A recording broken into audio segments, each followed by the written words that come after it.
Hello everyone, welcome. Hold on, I just wanna damn it. Okay, that's been such a long password. Alright, hello everyone, welcome. I'm Morali, and yeah, welcome to some Guild Wars 1. So, my god, my heart is racing. I don't even know why. Anxiety, guys, anxiety. The thing. Welcome. Oh, I do want to look at something real quick.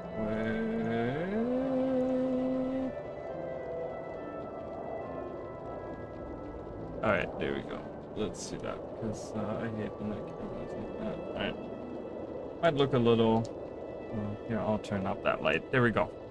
Alright, welcome everyone. So, I'm Morali, welcome to the channel. I want to start, like, every stream with some announcements. So,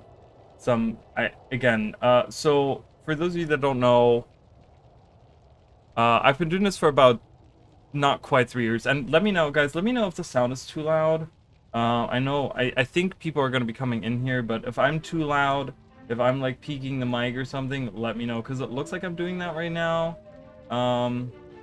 I don't know, so I'm gonna adjust it as we need to or whatever. But it's part of the announcements. I want to talk about that in a minute as well. So as some of you guys have known, whatever. I've been kind of, trotting along, trying to gain viewership. I was gonna be playing with a rubber band so I wouldn't be so fidgety. I'm like really nervous. I don't know why. I feel like I'm talking to you guys like I'm like at a job interview or something, but it's not really. I don't know. It's weird. Anyways, so I've been doing this for about 3 years now. I'm going on 3 years, and the whole time my goal has been to get to I just, you have to set goals for stuff like this, right? And my goal has always been to grow the channel, because I want to get, more attention out there, and I want to do more in terms of just like, I don't know. I just want to grow a community. I want to do more with the Guild Wars community. I want to bring more attention to the lore. It's kind of niche, the stuff that I do, but it's still something that I really, really enjoy. And I think most of the people that have been watching my channel, that have been part of the community, have enjoyed the content that I've released and stuff. And I can say that today, I mean, we're not quite there yet, but as of today, guys, I've reached pretty much my first like major goal that I've had, right? The first major goal that I've had for the channel, which was 1,000 subscribers. I'm at right now at 998, and I'm sure probably by the end of tonight, hopefully, knock on wood, I'll be at 1,000, which is like, it's insane. I mean, I'm blown away to the point where this whole past week I kind of took some time to reflect and kind of, because people always say like, oh, this, like when you reach certain goals, or when you like are on like a, uphill, like, or not uphill, but like a, on a rise in certain things or whatever, people always say, well, the sky's the limit, right? But it's like, what is the sky? It's like, it's so weird, because for 3 years I was like, okay, 1,000 subscribers, like that was always the thing, and I never thought to think, okay, what happens once I reach that? What's the next goal? What's the next, step or whatever? So I'm still trying to figure that out, which, of course, I'm still gonna be doing the same stuff that I have been doing. It's just amazing. I'm blown away. I took this week to do a lot of stuff. I'll talk about that in a minute as well, part of the announcements that I kind of want to do. But yeah, I've just kind of been like, this whole week, I'm like, okay, kind of thinking about, and just connecting with a lot of you guys has really shown me that there really is an interest for the lore in Guild Wars 2. It's just that my content was kind of like hidden away a little bit. It's really strange to see now, having like, dozens of people like commenting and talking about the lore, and saying all these theories and all these things that I've been talking about for years, right? And it's really weird because, people talk about like, oh, I want to see more Guild Wars 1 content, I want to see more content that has to do with like Guild Wars 1 and Guild Wars 2, I want to have like connections and theories and lore, and it's stuff that I've been doing for 3 years, but it's just because of the algorithm. I don't blame any one person or even a group of people. I just simply blame the oversaturation of YouTube videos that are out there where mine just got kind of buried, you know. But they're, you know, it's really cool. Yeah, it's thanks to you guys, you know. I mean, it's like all the people that have been coming into the chat, you know, that have been commenting, that have been liking the content. Like, apparently for the algorithm, like liking a video apparently is like super important, which I never realized. You know, I never realized. I myself, when I watched the video, I wouldn't like a video. You know, I'd be like, oh, that was a cool video, and I'd totally forget about liking it, right? But apparently that's huge. You know, going on like, you know, going on when the recommended videos pop up on YouTube, like that's huge, right? When you like click on that, you know, it's things like that that's just super important for growth of a channel. But it's fun. You know, it's really giving me, you know, this. I go back to the like the sky's the limit. It's like, man, I really want to find out where like I can cap it, right? I want to see where I see people maybe like pulling back a little and saying like, okay, that's a little like, you know, maybe, you know, this is what I can reach in terms of like audience and stuff. Like, I want to grow more. I want to do more of this stuff, you know. And with the growth that I've been seeing over the last like month, I mean, the last month has been insane in growth, right? It's been just a third of the subscribers that I have I've gained in the last month, which is like insane because I've been doing this for 3 years. So that's kind of crazy, you know, but it's amazing and it's great.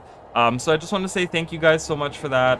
And you know, that kind of led me to do some other stuff that led me to kind of reflect onto like what I want to do, you know, continue on and stuff. So I have been going full on like Twitter mode. Even though I'm not huge on social media, I'm not a huge fan of social media as like a thing nowadays. I've kind of stayed away from it a long time. I haven't had a Facebook in many years. Twitter I barely ever used. I have a Snapchat that I haven't been on in like 6 months now. And I tend to just stay away from all kinds of social media, except for like Discord, because we have a Discord channel and I do talk about stuff that is going on the channel, you know, for the channel and stuff like that. It's not super active, but the link is down below for anyone that wants to join. But yeah, so I've been like tweeting a lot more. I've been connecting with other content creators, just because of my videos and stuff. It's just kind of also grown a little bit, my Twitter page. So you know, if you guys are interested in kind of connecting with me on there, you can do that. All of that stuff is down in the description, by the way, guys. All my socials that I do use are down in there. Then the other thing that I did is, so this is where the sound thing comes in, and this is where I'm gonna need help from everyone involved. So I think my old microphone was dying. I was having some issues with it. It had nothing to do with the previous issues that I've had before, but I was doing a little bit of recording for a video, and I had this like weird low buzzing sound in there. And then it went away for like one video recording, and then it came back for like another one. And I kind of like did some research and stuff, and it kind of led me down this like, it was like a snowball effect, because I realized that the microphone that I was using, you know, it was a good microphone, don't get me wrong. I like that microphone. I used it for many years. But the thing was that I needed like one of those boxes that has the like that you need to connect it to and stuff. It was like an actual like microphone or whatever. It wasn't like a USB microphone. It wasn't something that was like a plug and play kind of thing. And I was like, well, you know, if I'm gonna have to look at all these different cables and all these different components that are involved with the microphone, I might as well use the microphone that I've had. Because I don't know, some of you might know, like about a year ago or something, I bought a second microphone and I just kind of had it sitting around. I haven't done anything with it. I wanted to use it for like the couch co-ops behind me, but I never used it for that. So it was kind of sitting around. So I'm actually using that now. It's the Blue Yeti. It's like one of the more common microphones or whatever. So my setup has been changed a little bit. Instead of having the microphone right in front of me, I have it off to the side here, and it's a little bit different. So let me know how the sound is, guys. I've been like kind of dealing with it here and there, you know, kind of trying to figure out what the best setup is. I've been trying to do a little bit of recording today as well for a new video. And yeah, so let me know how that goes. I don't know. I've been trying to do it, but doing it as one person is kind of like, because I got to record it and I got to listen back to it, but I have to close down all the programs, so I don't have any background sound, and it's just like, you know, and then I change a little bit and I record a little bit more and I have to redo all of it. and it gets a little all over the place. So that, and then the other big announcement that I have. So for those of you that are interested, you don't have to, but it's something that I've always wanted to do, just for myself as well, to kind of I don't know, show some pride in what I do and the things that I make. And you know, making videos is a hobby of mine, but it's something that I never imagined that I would enjoy it as much as I do, which, you know, I don't know. Before I started making videos, I already had been streaming, and I always thought to myself, I'm like, I'm more of a streamer than a video maker, and I feel like it's actually the reverse. I actually don't think that I'm that great at streaming, but you know, I feel like I'm not that engaging with the people. Maybe I'm not that entertaining. I don't know. I have a lot of self-doubt when it comes to things like that, so I'm like, I don't know. You know, I was on Twitch for 4.5 years, and I saw zero growth in what I was doing on there. And even though, and I will say that I did some pretty unique and amazing content on there, because I did comparison streams with Guild Wars 1 and 2, like stuff that no one else had done, and it was just kind of weird because I saw no growth. So I was like, maybe it's just me, maybe it's just my personality, maybe I'm more of like a calculated, like, sit down and write a script, kind of make a video and kind of put pictures on it, and you don't have to look at my face the whole time or something. I don't know. But yeah, so I forgot where I was going with that, but nonetheless, I wanted to take pride in what I do because this is something that I really enjoy. And so I kind of have been working on a merch store. I do use Streamlabs to stream, and they actually, for content creators, have a little merch store that you can create yourself. You can upload some different pictures and stuff. So there is, I'm currently wearing, I made sure to wear it, but this is like the first shirt that I created. It has my logo on it. That is in the merch store. There's I have a bunch of different shirts in there. There's for men and women. There's this is more of a tighter shirt. This is a little bit more like, it hugs your figure a little bit more, but it's super soft. It's really nice, actually. I was very impressed. I was not, my expectations were really low because I didn't know, and I know the prices are a little bit higher maybe than you would pay for like a regular shirt or something. But it's just something for you guys. I don't make a ton of like out of a shirt, you know. I don't make, like, you know, I probably only get about like 20% of the price of that when you buy one. Yeah, it's probably about 20%, I want to say, when you buy a shirt. So but nonetheless, I wanted to give people the option. So the reason why I sat down and I made the merch store, and because I had to actually sit down and come up with designs. I have some really cool designs on there. For, it's not just my logo, it's not just logoed stuff, but it has other things on there too. There's a couple of really cool designs. The link is in the description as well, if you guys at least want to check them out and see what's in there. I'm planning on buying a couple of other things as time goes on and kind of show them off on stream and kind of show you guys to kind of entice, because there's like one of them where the picture that they give you like doesn't actually show the full item, and I felt like that was pretty stupid, because you need to see the whole item in order to understand. It's the water bottle as well as the cup that you can get, because it doesn't show you everything. It's kind of weird. So I was just like, okay, I don't know if I like, that's kind of dumb. But yeah, anyway, so I do have some stuff coming to show you guys. But yeah, there's other shirts, like you don't have to get this tighter one. This is kind of like, I like it. It's super soft. It's, you know, it hugs. It's nice. But there's some other ones. There's some tank tops as well that I have in there. A pair of shorts. I'm actually looking to buy that pair of shorts. I haven't bought them yet, but I want to see, because they're fleece shorts. So I want to see how they are. There's a baseball cap in there as well. There's a mug in there. Like I said, different designs on the shirts that I've kind of come up with. Some lore related stuff that I thought was kind of cute. So these are they're all designed by me, guys. All the stuff on there is designed by me. Again, you don't have to buy it, but for those of you that want to support the channel even more, again, I don't make a ton of money out of it. So if you think like all of that is going to me, it's definitely not, but it does help me out nonetheless. So if you guys are interested in that, it's there, you know. I just wanted to give people the opportunity. And then the other thing supporting the channel is memberships. So just like Twitch has their subscriptions, we on YouTube have memberships, which means you can join the channel. You can join and you can be part of the memberships. Again, it's I don't get all of the money, but it's actually better than what Twitch does in terms of like, you know, the percent or whatever. But yeah, I created some badges. So like I said, this week was all about like maintenance, right? I was working on the microphone, I was working on the merch store, I was working on the badges, I was working on the emojis that we have, which are really cute. Those were actually recycled from the Twitch channel that I've had. But yeah, so you guys can actually join and be members and get a cute little chat badge. There's 5 different ones. The first one is a white crystal, goes for the first month.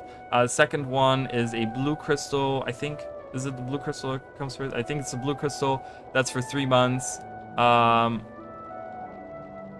That sounds wrong because it doesn't make sense. Or yeah, I think it, and then 6 months is the red crystal. I think 9 months is the silver crystal, and then the gold crystal is at a year if you're like a member for a year or whatever. Again, you don't have to, but if people are looking to support it, which I really do appreciate even people considering that, but it's out there. I want to give you guys options. I want to give you guys avenues of, you know, if you're willing, if you're wanting to see more stuff, you know, again, pretty much the more money I make off of this, the more time I can invest in making monies, because I can, or monies?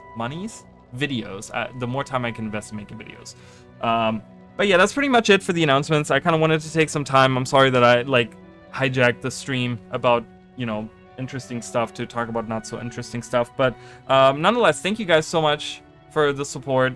And yeah, I kind of and one thing I did want to mention as well, again, like I said, I had a ton of announcements, and I actually wanted to make a list so I wouldn't forget anything, but I didn't.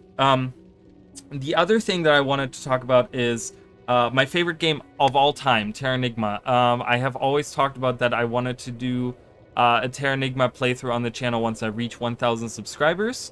I'm gonna kind of delay that for a little bit because I'm gonna do that on Mondays. So what I'm gonna do is I'm gonna play through Xenoblade Chronicles 2, and then once I'm finished with that, my next playthrough on Mondays will be Terranigma. If you guys don't know what Terranigma is, if you have heard of is it Illusion of Gaia in North America? It's Illusion of Gaia or Illusion of Time. It was a different like name or whatever, depending on which region you were in. It was either Illusion of Gaia or Illusion of Time. I think Illusion of Time was the European name, and then Illusion of Gaia was the North American name. But that's a Super Nintendo game. It was actually a set of 3. It was part of a set of 3. The first game was called something Blaze Night or something like that. And then that was the second game. And the third game, it's not a real trilogy, but it was kind of like a set of 3 games that was developed by a studio called Quintet, which doesn't exist anymore. But the third one is Terranigma, which never saw a North American release. It was released very late into the Super Nintendo, and the N64 had already been like kind of coming out. Like, I guess they had already been announcing it and stuff. And so it kind of fell, kind of was like just swept under the rug and forgotten about because of new things. But it's actually like a really amazing game. It's really, really good. It's like it's a JRPG, but it's kind of like Zelda-esque, with like a hero that goes around, and there's a lot of like life and death, and there's a lot of like very serious things in there too, where they deal with like there's one particular part that I think about, like, it has a mountain goat, which is like very like sad. There's a lot of sad different elements to it, but it's really amazing. It's like this whole journey that you take, and by the end of it, it's just like, wow, like it literally spans so much. It's super fun. So that's gonna come after Xenoblade Chronicles 2, and that's something that I've talked about for a long time. It's my all-time favorite game. So if you guys are interested in some cool Super Nintendo stuff, that'll be coming on the channel after Xenoblade Chronicles 2. Anyways, let's get into playing. So here's my thought, okay? So we're gonna be doing, I did a poll, finally after all that, I did a poll on which one to play, and hands down, I think most people wanted to see Prophecies. It was like 75% on YouTube wanted to see Prophecies. Over on Twitter, it was a little bit less. I think it was like in the 60s. Like 60% of people wanted to see Prophecies. On YouTube, it was like 75% of people wanted to see Prophecies. So hands down, it's Prophecies. Nightfall, surprisingly, factions wasn't that high. Like, I think Nightfall would have actually come in second for that. And then I was kind of thinking about what I wanted to play. I don't want to play a warrior, and I kind of have one of each of these already, like, as a character, but I don't have a ranger. So what I wanted to do is I wanted to make a ranger, but I wanted to make like a weird, funky ranger. I wanted to make a build that probably is gonna suck really bad, but that's okay, because this game isn't very hard nowadays, I don't think. I mean, I think after many years, I don't like any of these hairs. So limited, isn't it? So limited. I'm gonna do the dreads with the cool leaves in the back. Very just nature-esque. What are some of the cooler faces? I actually do like that face. That was. Oh, actually, I like that. It's very stoic looking. I like that. Hair color. I think I'm gonna leave that actually. I actually like that. Again, like, let me know, guys, if the sound is, if you guys can't hear the game, let me know. If you guys can't, if I'm too loud, let me know. I can kind of adjust it a little bit. Like I said, I've been fidgeting with it for like the last hour, and then eventually I was like, you know what? I just need to stop. I need to take a sip of my ginger ale. I've had this ginger ale in my fridge for like a long time now. I was like, you know what? Fuck it. I'm gonna have some ginger ale today. Usually I drink water on stream with like a little bit Crystal Light in it, but you know, today, I don't know.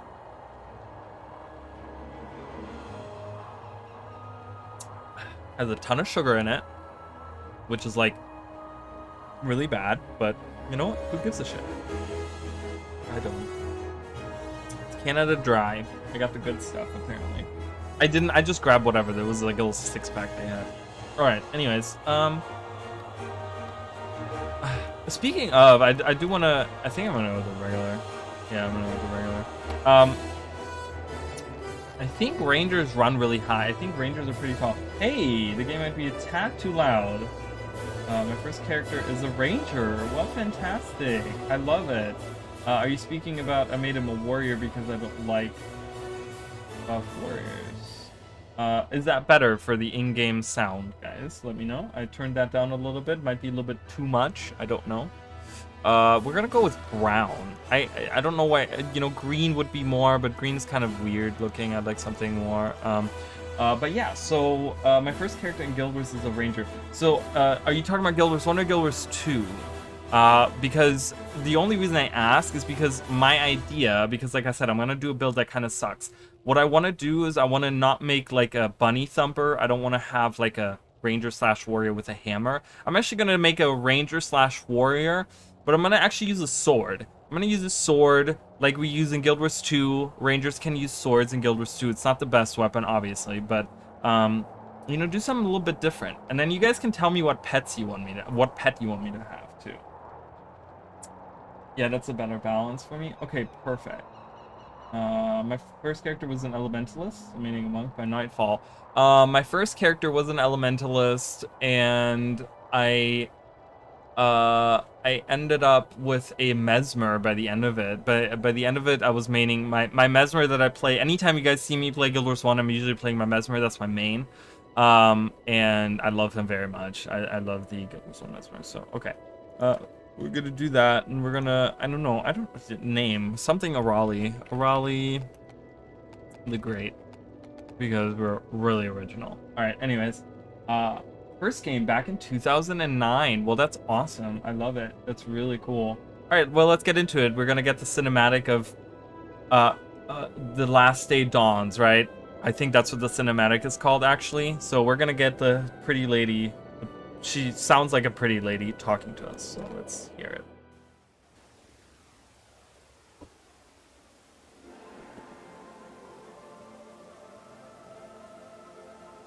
The last day dawns on the kingdom of Ascalon. It arrives with no fanfare, no tolling of alarms. Pre-searing is just awesome. Those who will remember will speak fondly of the warm morning breeze.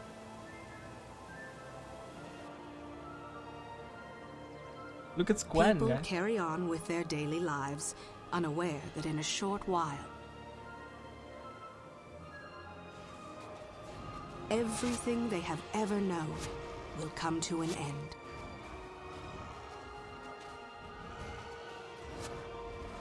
Scribe, Yes, my lord.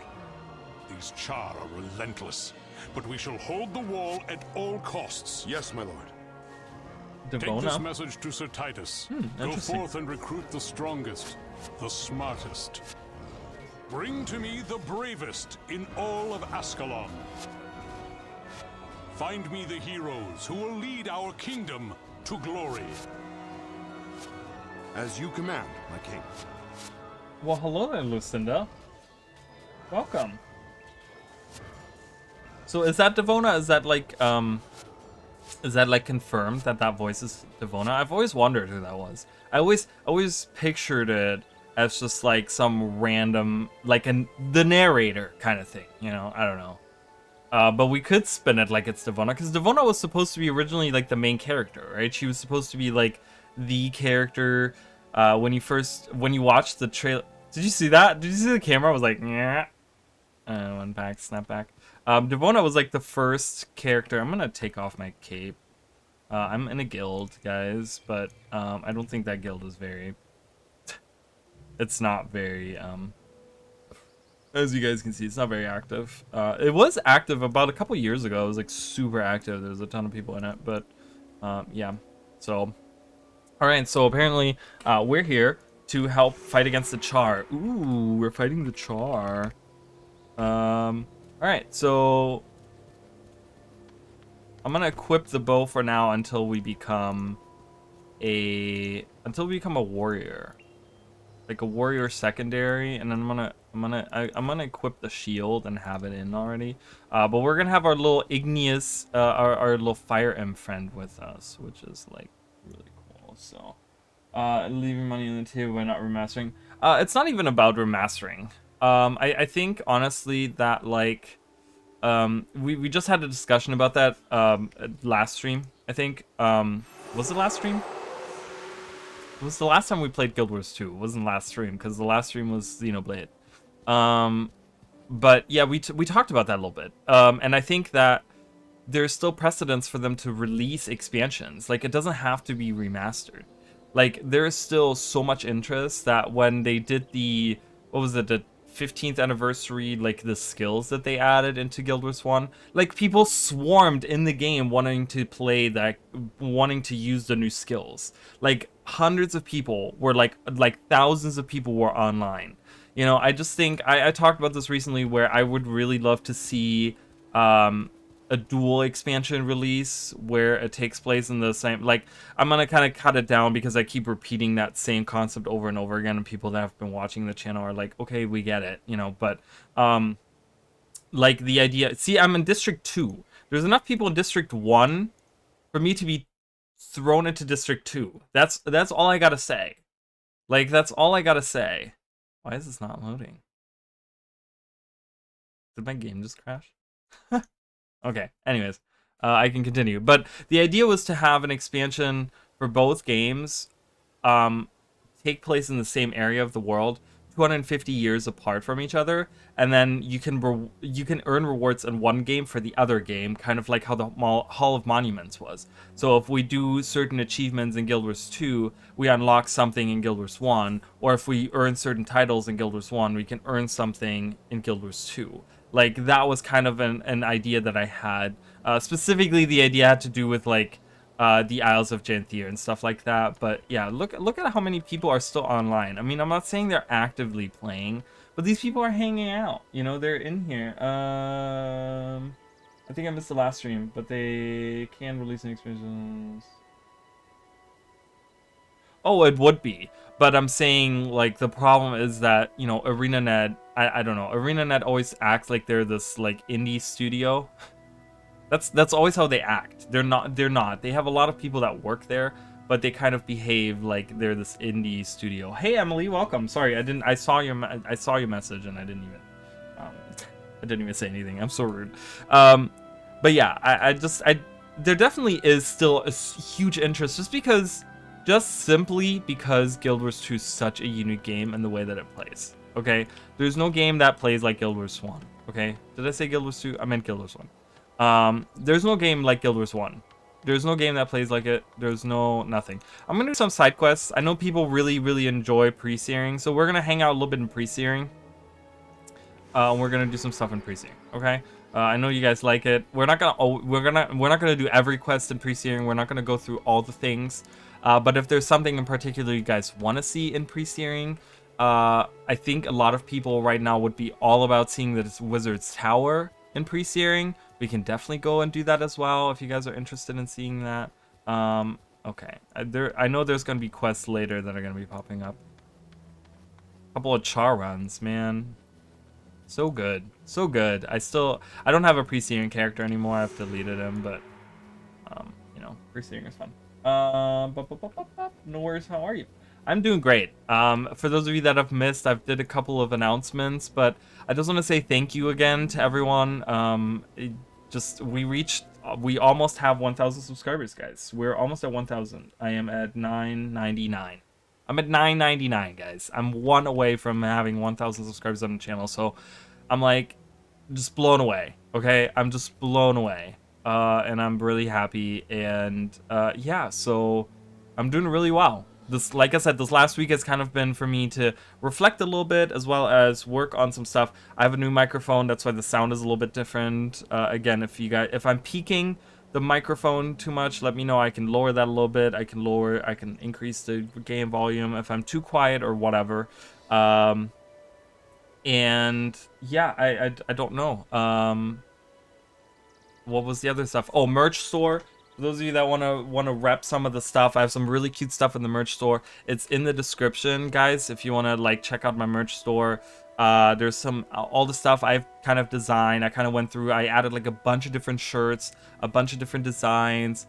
There's shorts. There's a water bottle. There's a drink cup. There's a mug. There's a baseball cap. There's like all kinds of random shit in there. So I'm wearing the shirt right now. The first one. This was the first one I designed. This is a little bit of a tighter fit. But there's other shirts in there as well that are probably not. You know, if you'd like it a little bit looser, I get it. My mic sounds good. Well, thank you so much, Emily. I always appreciate you. And yes, this is a Guild Wars 1 stream. So we're going around. We're kind of I do have a hashtag for Guild Wars 2 because we're going to be talking about Guild Wars 2 in conjunction. Okay, we're going to do both. We're going to talk about lore. We're going to talk about all the things. But again, I just want to say thank you guys so much for all the support and everything. So I really appreciate that. Yep. Guild Wars, yeah, one away. I don't know why I just read one and then went on. Guild Wars 1 would be successful today. Look at the games. Oh, 100%. If Guild Wars 1 would release with like a new engine, like imagine it looking like even like Guild Wars 2. Imagine having how Guild Wars 2 looks, but it's just exactly Guild Wars 1, and it would release today. People would eat it. Like it would become the most popular MMO on the market, and I will lay down my hand like into a fucking flame for that. It's getting hot in here. It's very warm in here. So if you guys, I'm trying to not have the AC blow on the microphone. If you guys can, if it's too loud, let me know, because I can turn down my main AC in the house. But I tell you what, guys, Florida is hot. Okay, it's very warm. It will turn into a desert before we turn into an ocean. I'll tell you that. It'll be beach. It'll be all beach. The entire thing of Florida will just be a giant beach. I think only one of the devs has actually touched the game and don't think. Yeah, I think they have one random guy that works on it, right? I think they have one guy that does like random like maintenance and stuff to it, but not actually working on like new content, which is kind of a shame. But you know, it is what it is. I mean, all we can do is hope and support ArenaNet as much as we can, and eventually, hopefully, they'll kind of get, I don't know, a grip on Guild Wars 2. I always feel like they need to get a grip on Guild Wars 2. It's always like this thing. It's like, I feel like ArenaNet is trying to hold like a wet bar of soap, and it's like slips out of their hand, and they're like, you know, and it's like they never can like settle in their hand. Like it's kind of weird. That's what I always imagine. All right, so aspiring ranger. Let's stop talking and actually play the game. All right then, let's get started. We'll begin by giving you some hands-on experience with your bow. You should keep in mind, as a ranger, you'll have the opportunity to learn how to set up tracks, Gain an animal companion. What do you guys want for an animal companion, guys? We can definitely have that. I definitely want to have an animal companion. An animal companion. It used to. What do you think about a villainy of Galra? I'd like it. I think that'd be fun. I don't know. There's like a billion. I made a video, guys. I made a video like 2 years ago or something like that, where I talked about like I had 7 concepts for fractals. So if you guys want to hear what I have to say about fractals that I could see, check out that video, because even to today's standards, I still enjoy, like, still think that that is a character that, or a character.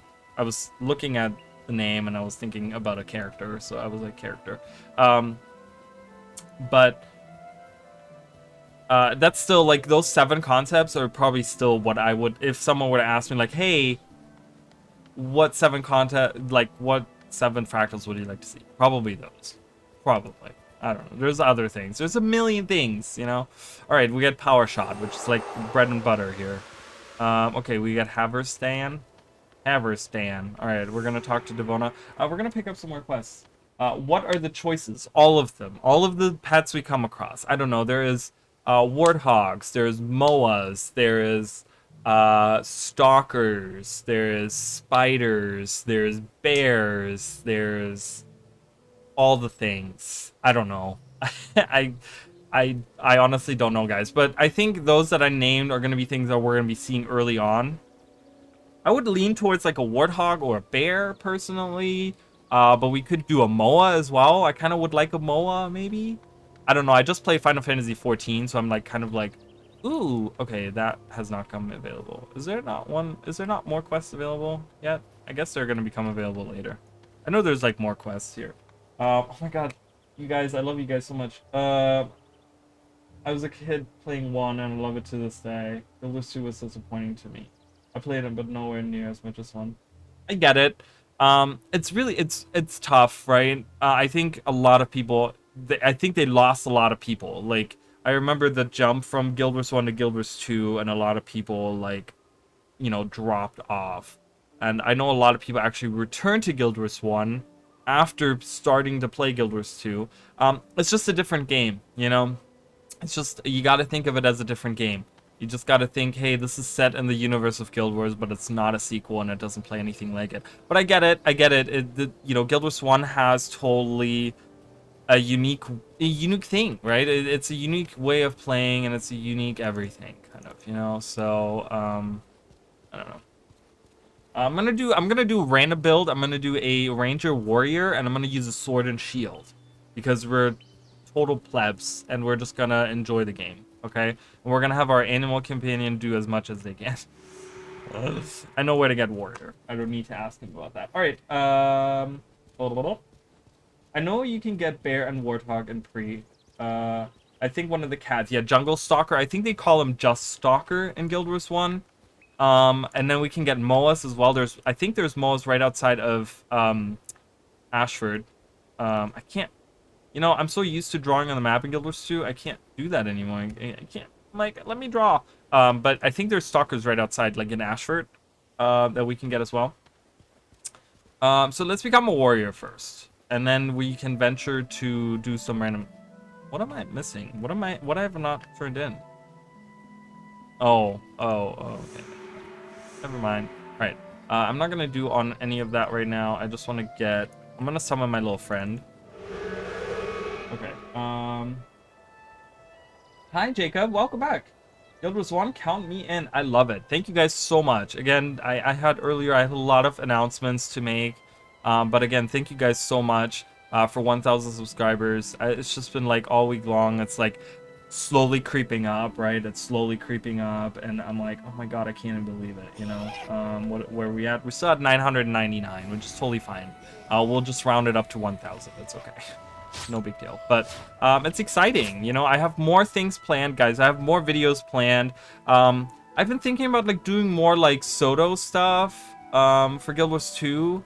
But it's kind of weird because I'm like, I feel like I've talked all about things that I want to do. The only thing I haven't really talked about is the is the collective, the Mesmer Collective. I feel like I didn't really talk about that. Oh yeah, Wolf, Ben Wolfson. Oh yeah, that's right. He's on the other side. I don't know if I want to do that. What I want is a single-player Guild Wars game in Guild Wars universe. To be honest, I want to play as Miku, Anton, Zenmai, or Zin, Togo, Menlo, someone in lore. Yeah. I mean, you know, that sounds cool. I think ArenaNet.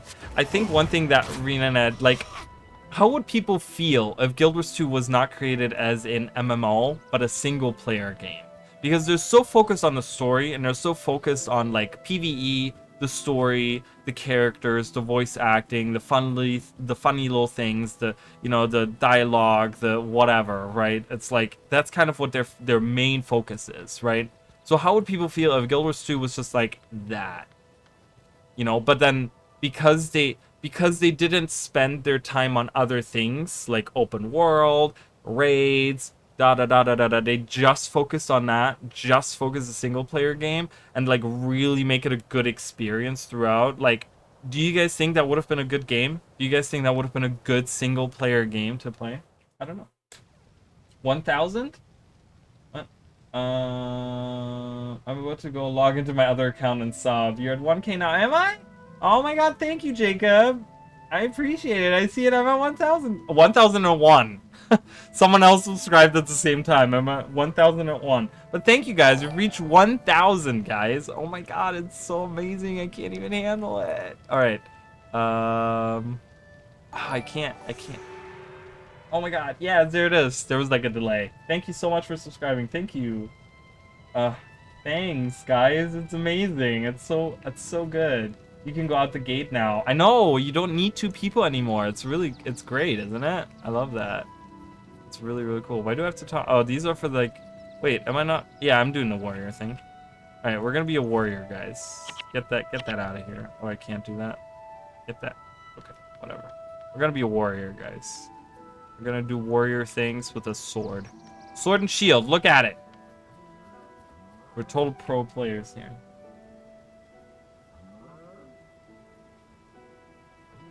Well, thank you guys. Oh, you thought we'll release more info Tuesday about the rune competition. We get at least some more information. Do we know that for a fact that we're getting the relic info on Tuesday? Is that confirmed? I was looking for that. I was like, what? I'm looking for more info from from ArenaNet, and I feel like we haven't gotten that much. So, thank you guys. Oh my god, I'm so like, oh my god. I'm really happy, and I don't want to be one of those people like, oh, Striders. See, Moas are called Striders here, and I can get a Strider pet. If do we want a Moa? Do we want like a crappy like polygonal Moa? Look at him. Play. I can't get him right now, but I'm just saying we could. You guys let me know. Yeah, you just destroy everything. This fire emp is gonna destroy everything. We're not even gonna need to do any effort. Look at us doing 2 damage with our sword. But yeah, thank you guys so much. I just, like I said, I tend to be very honest. Like my reactions, guys, and I don't know how other people feel. I'm not a person that enjoys fake reactions by YouTubers or people. Like when I see someone that's like, oh my god, let's fucking go. I'm like, stop. Please just stop. Like, spare all of us, okay, with this garbage. Like, I'm not a fan of it, right? When people are like that. So my reactions are genuine. I try to do my reactions genuine. I try to not overreact. So I'm trying to not like become like start crying or something. Even though I kind of want to because this is like really awesome. But yeah, I'm just like, hello. That's why I'm probably one of the more boring people to watch streaming because I don't overreact like that. But it's okay. Okay. Sorry, I want to read all the stuff that you guys. I mean, there's so many people and friends I wouldn't have made if it wasn't for an MMO. Oh, well. You know, that part I totally get. Like, I get Guild Wars 2 has an amazing community, and that's not at all what I'm like saying. I'm just saying, like, as a game wise, right? As a game, you know, do you think like taking out the aspect of, hey, I met so many people, or I have a great community of people, a great guild that I'm friends with or whatever, like I wouldn't have made, you know, do you think as a single player experience, like gaming experience outside of the, like, you know, meeting people and stuff, like, do you think would it be a good game? Ascalon is beautiful. Pre-searing Ascalon is the most beautiful part. Do you guys want to see the tower? Just because we've been talking about the tower and we've kind of had a confirmation that the pre-searing Ascalon Wizard's Tower is going to be in the new expansion. Like, do we want to go there? Do we want to look at it? To just kind of get like a reminder of what it looked like? Is that what we want? We can definitely do that. I'm going to take my time with pre-searing. I'm not going to rush through it. I know, like, post-searing is just kind of like we're just going to go along with the story and stuff. But pre-searing is so unique and it's so beautiful, and we're never going to be able to come back here, you know? So it's just kind of want to take my time. Okay. I think Guild Wars 2 would have been better if it was a single-player game. There are certain things you can't do in MMOs that kind of hurts the story. Yes, agreed. Hey, finally caught you on live stream. Good to see you. Congrats. Thank you so much. I appreciate that. King Avenger 7787. Jesus, I couldn't read that. But thank you. Yes, I appreciate that. Yes, I know. I mean, it's like amazing. But thank you for being here, guys. I appreciate it. It's a cute MOA. Yeah, I agree. They're actually kind of cute. I wish they had different color variations, but that's what Guild Wars 1 got right. Remember, guys, this might be in a did you know? So for those of you that don't know, I do every week, or I try to do every week on a weekly basis. I do did you know shorts on Guild Wars 2. And we recently talked about Hylek. We talked about how Hylek are based off of on a color spectrum. You can look at how nice they are versus how mean they are. So like a cool colored Hylek is going to be nice. And then if you move further up the like temperature scale and you go to the hot temperatures, to like the reds and yellows and stuff, then they're not so nice. So the blues and greens are kind of like, they're nice. Then the yellows are neutral usually, and then the orange and reds are usually mean. So that's kind of that. But then there's also the MOA. So the MOA actually have, in Guild Wars 2, they're actually based off of location. Their colors are based off of location. So based on whatever location you're going into, you're going to find a MOA, right? So we find white MOAs in the Shiver Peak Mountains exclusively. You only find them out there. Or you find like the blue MOAs by like by like water and stuff. And you find the golden MOAs out on like the prairie type of lands, the grasslands and stuff like that. So those, just those for those of you that cared to know that. What are we doing next? So let's go get a pet. Let's do that as the next thing. So let's go get Ashford as an outpost, and then we can continue. Okay. Oh my God, you guys, I love you guys. I'm trying to play the game as well as read. And it's just a lot. Ruby said on the forums that they're going to talk about compensation on Tuesday. Fantastic. Thank you for that confirmation. I really appreciate that because I had no idea. So that's good to know. That's it. Someone was shooting an arrow. I hear them shooting arrows. Where's that coming from? Do you guys hear that? I hear that. I don't know what's coming from. Okay, tame a Moa bird. Okay. One quest mandates you to charm Melandri Stalker. Thank you for liking my fun fact shorts. Akopito.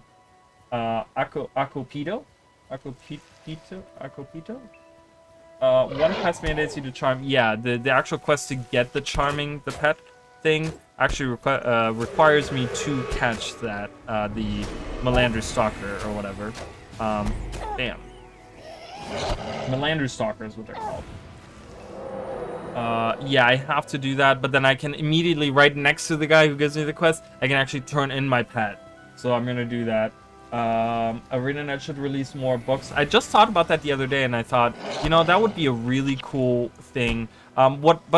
Let's. Okay, so I'm one of those people. I like to think things through. Like, I know I'm not saying people aren't doing that, but I'm saying like I like to take thoughts to like the next level. So let's think about the books, right? Let's say, okay, we should get someone to write a book. Well, that takes effort, that takes money, right? There's a lot of like barriers involved to that. I'm gonna do swordsmanship and beast mastery because we want our pet to be really strong. We're gonna have a buff pet. Let's take that as an outpost, and let's go further to Where do I need to go? I need to go to the forest.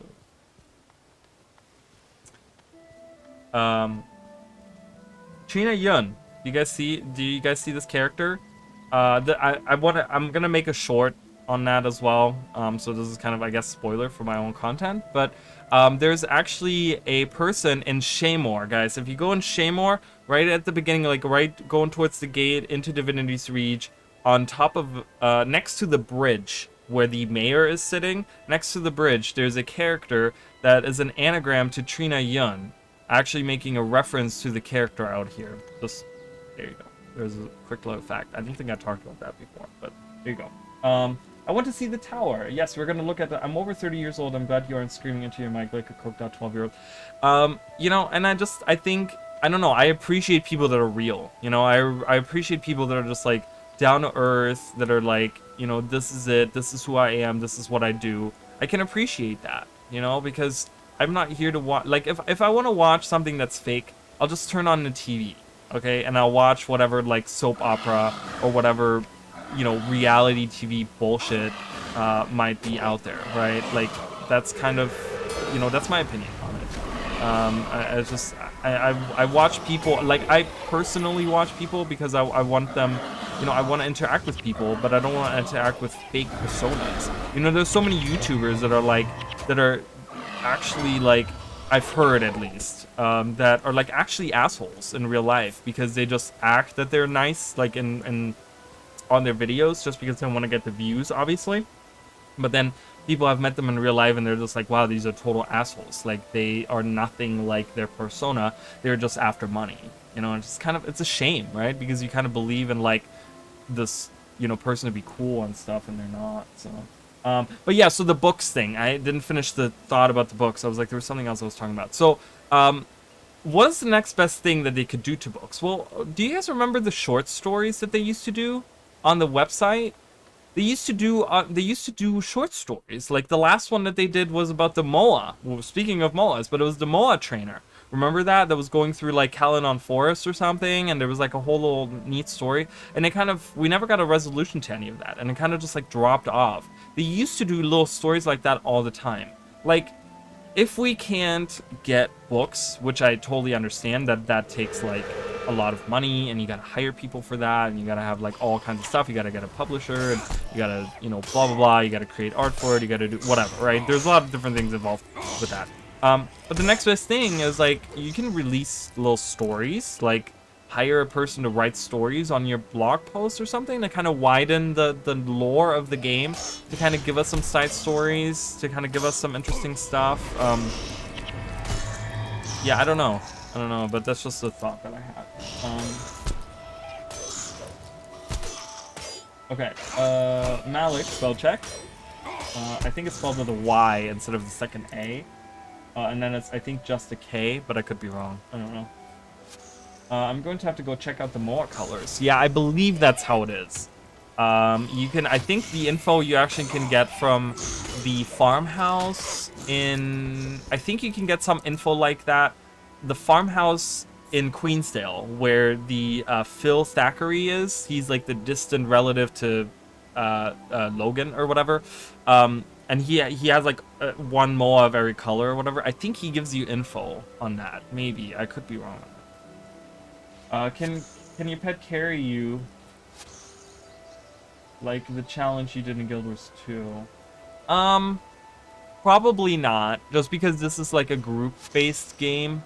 So I would say no. Hello? Okay. Alright, so I gotta go get a charm a stalker, a Melandru stalker. I gotta stalk the stalker. Screw you. Take my sword right to your face. Damn. Swordplay is really fun in Guild Wars 1. I don't know why. It's very satisfying the way that it works. But yeah, no. So because then that would kind of mean that we would get rid of the, like, you know, we you know, have my pet carry me would mean that it would just be my pet, and that is impossible in Guild Wars 2. There's no way. Pets die way too fast. Oh, I use that even though. So there's Sever Artery and Gash. We put out a story within Guild Wars that is popular to be released. Wait, I mistyped. It would be cool to have a book within the Guild Wars universe, popular among Tyrians, that is released out to us. There's a bunch of different books, right? There's a bunch of different books that we have, like, that we can even collect in Guild Wars 2. If each of those books, I have a bank, one and a half bank tabs full of just books in the, you know, that have like a title, that have like a story in them or whatever. If they just take all of those books and made those into actual books, they could widen the lore and the world so much, right? The only book that comes out comes to mind is the Gold Paws book. It would be funny if Ernie actually published smut, which I believe he writes. He does write smut. Oh, Zoe? Are we talking about Zoe? Zoe is one of the trainers, right? That one of the heroes that you can have. She's a ranger hero, or not hero. She's a henchman. I'm sorry. She's a henchman. She's not a hero. What? Who are we attacking? Oh, that guy. Okay. Whatever. Yeah, I mean, if they release any of those books, I mean, any literature, I think anything. For those of you that don't know, like, I made a video on, ooh, this is better than what I have right now. You're not actually, dude. Okay, this is pathetic. Hold on, let me just kill this guy.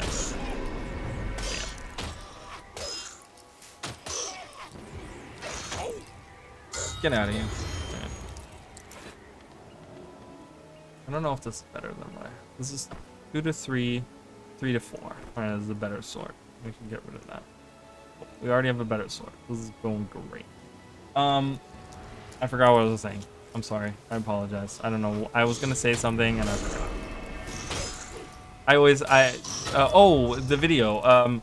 So I have a video on my channel. It's about char tanks, and it's like this whole lore that I've created about char tanks for Guild Wars 2, right? I created this like whole. I gave them names. I gave them like a purpose. You know what they're used for. I kind of created like different sub-series in the tanks and stuff. And that was a fun video to make. And I'm thinking I have another video that I'm semi working on right now, which is actually another like pseudo lore. It's like a made up lore that I made up myself about something in the game. And I will kind of try to continue that series. I don't want to go too far with it, because the problem is that, you know, if you're going that route, you know, it's like, you know, we might run into something that, well, I actually like the sword better than the tribal blade, and that's the same damage, so we'll use that instead. I'm not a fan of curved blades, guys. I'm not. Okay, there's a Melandru Stalker. Let's charm him. Don't kill him, please. Don't kill him. Hold on. Almost charmed, guys. Ta-da! There he is. Look at him. He looks so cool. Do we want to keep him? What are we thinking? Are we thinking Moa still? Do we want a Moa, or do we want this guy? With still the red ring underneath. Okay, there we go. But yeah, I mean, it's, you know, I want the lore to be expanded upon. I want the world to be expanded upon, you know, so that's kind of, but it's also really interesting to see that people want the lore expanded, but then there's a lot of things that people don't know about the lore, right? Like we talked about the Did You Know series, you know, and the Hylek thing. I don't think that's well known, the fact about Hylek, right? And that kind of, that deepens the world a little bit, right? It gives the world a little bit more of like identity, and it's like, you know, detail to the world that we play in, right? So war, nice kitty. Nice. Whoa, did you see that skip? I just flew across. Yeah, because I can do a Moa, or I can do a Warthog, or I can do I don't think spider is a thing. Yeah, I think I can do that later. I think the spiders we have here are not charmable in pre-searing. But yeah, we can do bear, we can do Moa. I'm kind of leaning towards a Moa, but I don't know how people feel about that. I'm gonna take a sip. I'm gonna let you guys. I don't understand. I could do a vote thing, but I don't really want.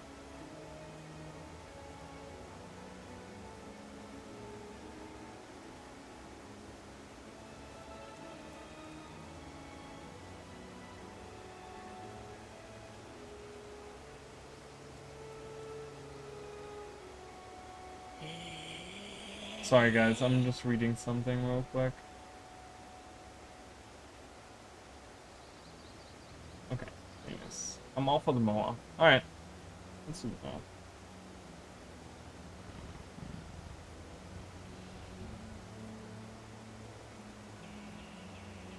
Black Moa. That's like a whole quest, isn't it? To get like a black Moa? Or isn't that... How do we get a black Moa again? I know we can get a black Moa. I love the black Moa. Alright, let's go with the regular Moa.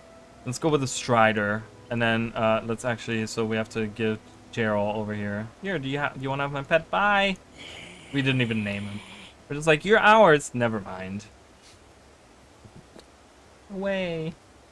Alright, let's go find a Moa. Right outside of Ashford Abbey. I think, right? Speaking of which... Uh-oh. I don't like where this is going.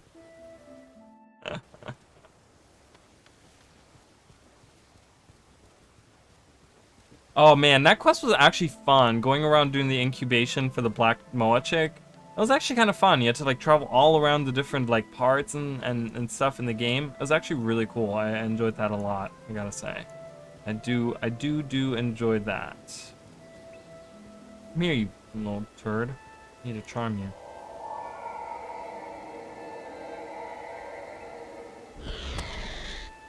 Yeah, it's super fun. I had a great time doing it. I did it. It was before Guild Wars 2 came out. I did it. It was part of my like Hall of Monuments thing, where you needed like a unique pet. Was one of the things to get a point in the Hall of Monuments, and that was my unique pet. I was like, well, I don't have any others, and I was poor at the time. I didn't have money in game to buy some from other people, so I was like, well, let me just do that, and that's a green pet that I can have. All right, cool. We have a Strider, guys. What are we naming him? Pet name Dodo. All right, this is Dodo. He's our pet. He hangs out with us right there. You guys. It's kind of funny how I traded with one guy, Mini Parker, for Mini Doom, and goes on for years. So I never get to. Oh, really? Nice. Congrats. I love it. Minis aren't super something that I'm into in Guild Wars 2. Like, I have not a lot, but I feel like I have a lot. Like, I have, like, there's so many, right? It's like, even if you feel like you have a lot, you don't have a lot. There's just so many of them. But it's like, none of them I really feel like, ooh, that's great. You know, I don't know. I just... you have all the different parts, just need to do the Iron Forge Smith.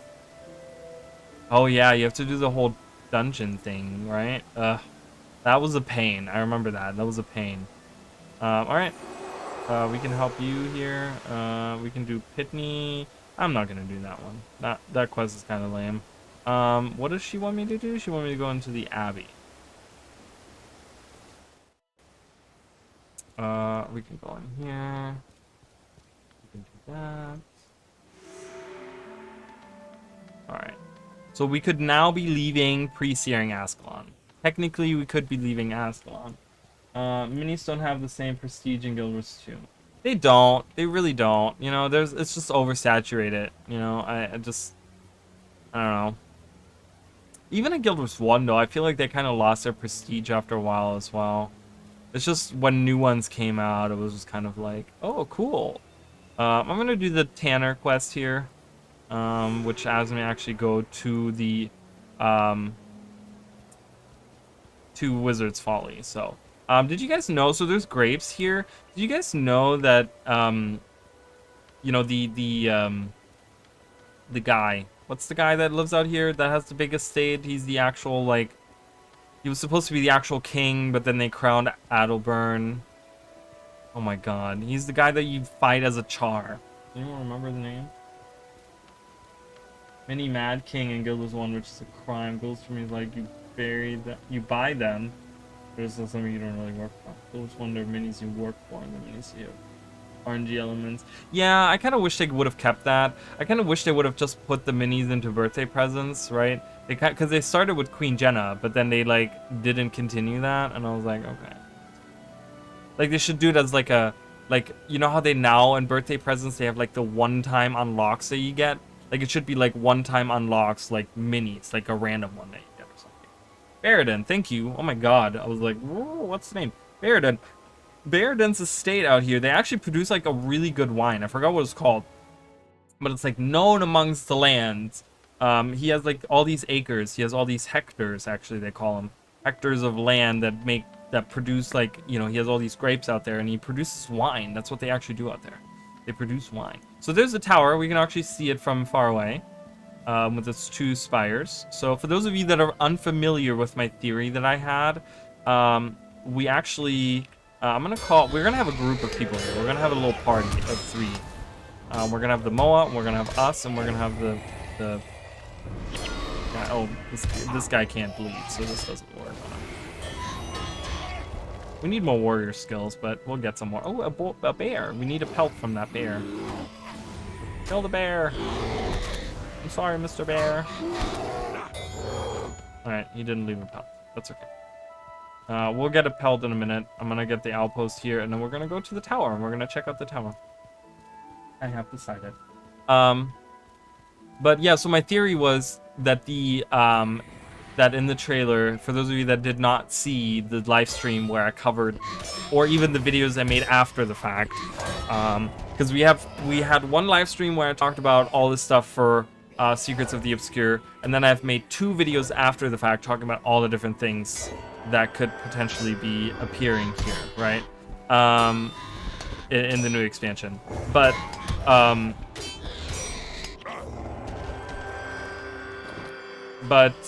one of the theories was that in the trailer you could see when a blinding flash happens and you see the Garenhof, and many people have speculated, which I have as well, that that is not the Garenhof on the surface. It's the Garenhof, a distorted Garenhof in the sky that we actually see, but you actually see 2 spires in the back, right? And my theory was that we actually see that tower. We can't see it now, it's behind that mountain, but that we actually see that tower behind in the background, and then there was a on the release page.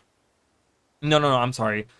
Massively OP did an article like the same day or day after or something about Secrets of the Obscure, and there was pictures on there that weren't on the official release page. And on that release page, there was actually a picture of what looks like to be the tower. The Wizard's Folly Tower. So it kind of confirmed my theory about like the Wizard's Folly Tower being involved somehow. And yeah, and I'm just really excited. So we're gonna have a look at that. That Moa is so tall. Is he really? He has like lanky feet. He's look at those feet. Or legs, not feet. Is he tall? Is he tall? Yeah, he's taller, right? They're tall. They're not as tall in Ghost 2. My character isn't super tall though either, so I don't know if that plays a role. I kind of don't care for minis unless it's a mini animal to, like, you have a pet dragon or Moa. Yeah, I mean the miniature people is always a weird one. It's like I have a mini like Countess Anise walking around with me or whatever. You know, I don't know if that even exists, but I was just a random person that I just named. You know, it's just kind of strange, you know, because you sit there and you're just like, okay, why do I have a mini, like, spear marshal, like, walking around with me? That's kind of weird, you know? And so I'm a fan of the minis as well that are, like, actual, like, miniature version of something, like a mini Cup Jaguar or a mini whatever, you know, that actually looks like what it's supposed to look like kind of thing. That's actually, like, a little... So here we are. Here's the tower, guys. It's chained to the thing.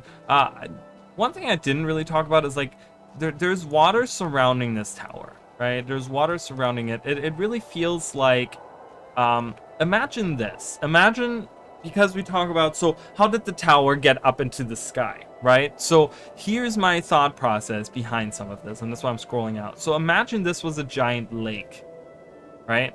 And the tower came down from the sky at some point in time, and it landed in this lake. That's why there's water on all 4 sides, but not in the middle. Like, that's why there's water around it. But it got pushed into the middle of the lake, and now there's like 4 spots around it. And then it was chained, so it wouldn't fly away. It was chained to these rocks on the side. Boom. That like came out of the ground or something.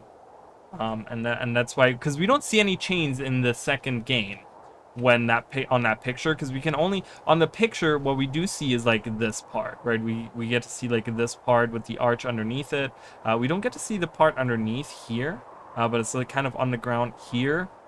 And then we see like this part, and then no chains. So to me, it looks like the chains got ripped up and the tower just like itself disappeared or something. I don't know. And then this lady right here, I talked about her. I had like problems pronouncing her name because I didn't know how to. But Azure. People are saying that it's the French word for Azure.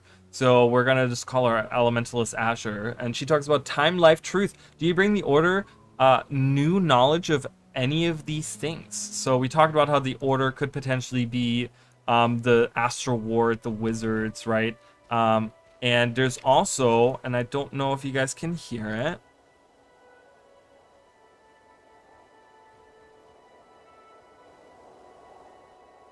I don't know why I can't hear it. It was there really. Hold on, I gotta turn this off for a second because my AC's. Okay, I don't know if you guys can hear that. I'm gonna be very quiet, and you guys can kind of listen to it.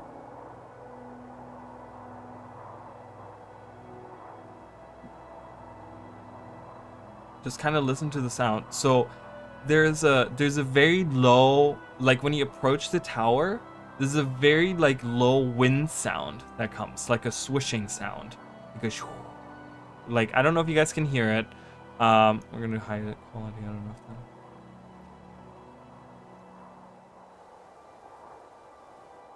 I don't know what it's part of. UI? No. It's not part of any of those. I can't control that sound. Anyway, so there's a low. I don't know if you guys can hear that, but that's only when you approach the tower. When you walk away from the tower, that sound disappears, as far as I know. Let's see it, because I can still hear it. Maybe not. Maybe I'm wrong. No, it's gone now. So the sound is gone now. The swishing sound, right? The swishing sound is like there's nothing.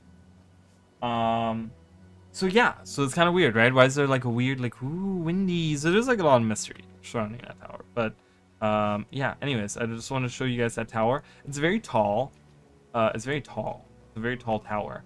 And up until recently, you weren't able to really see it, like because of like culling or whatever. Like you'd walk away, or like not culling, but like distance, whatever that's called, the distance thing. And you couldn't see it from the distance. Now you can like go all the way down the mountain, and you can see it all the way up on the top of the mountain. It's really cool. Like you can literally go down here to those areas down there where the water is and stuff, like walk around there, and you can see all the way to the mountain, and you can see the tower. It's very tall.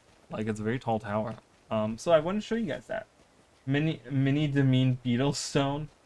It's so weird. Like it's strange. I knew that oh my god. Okay. I'm like, I keep trying to read the ones I haven't read, and I keep going up further and further. I knew they announced the Guild Wars 2 expansion. I have no clue what's it about. MOAs in real life were really tall, if I remember correctly. So we have one person that doesn't know what they're about. So we're gonna do a small like review.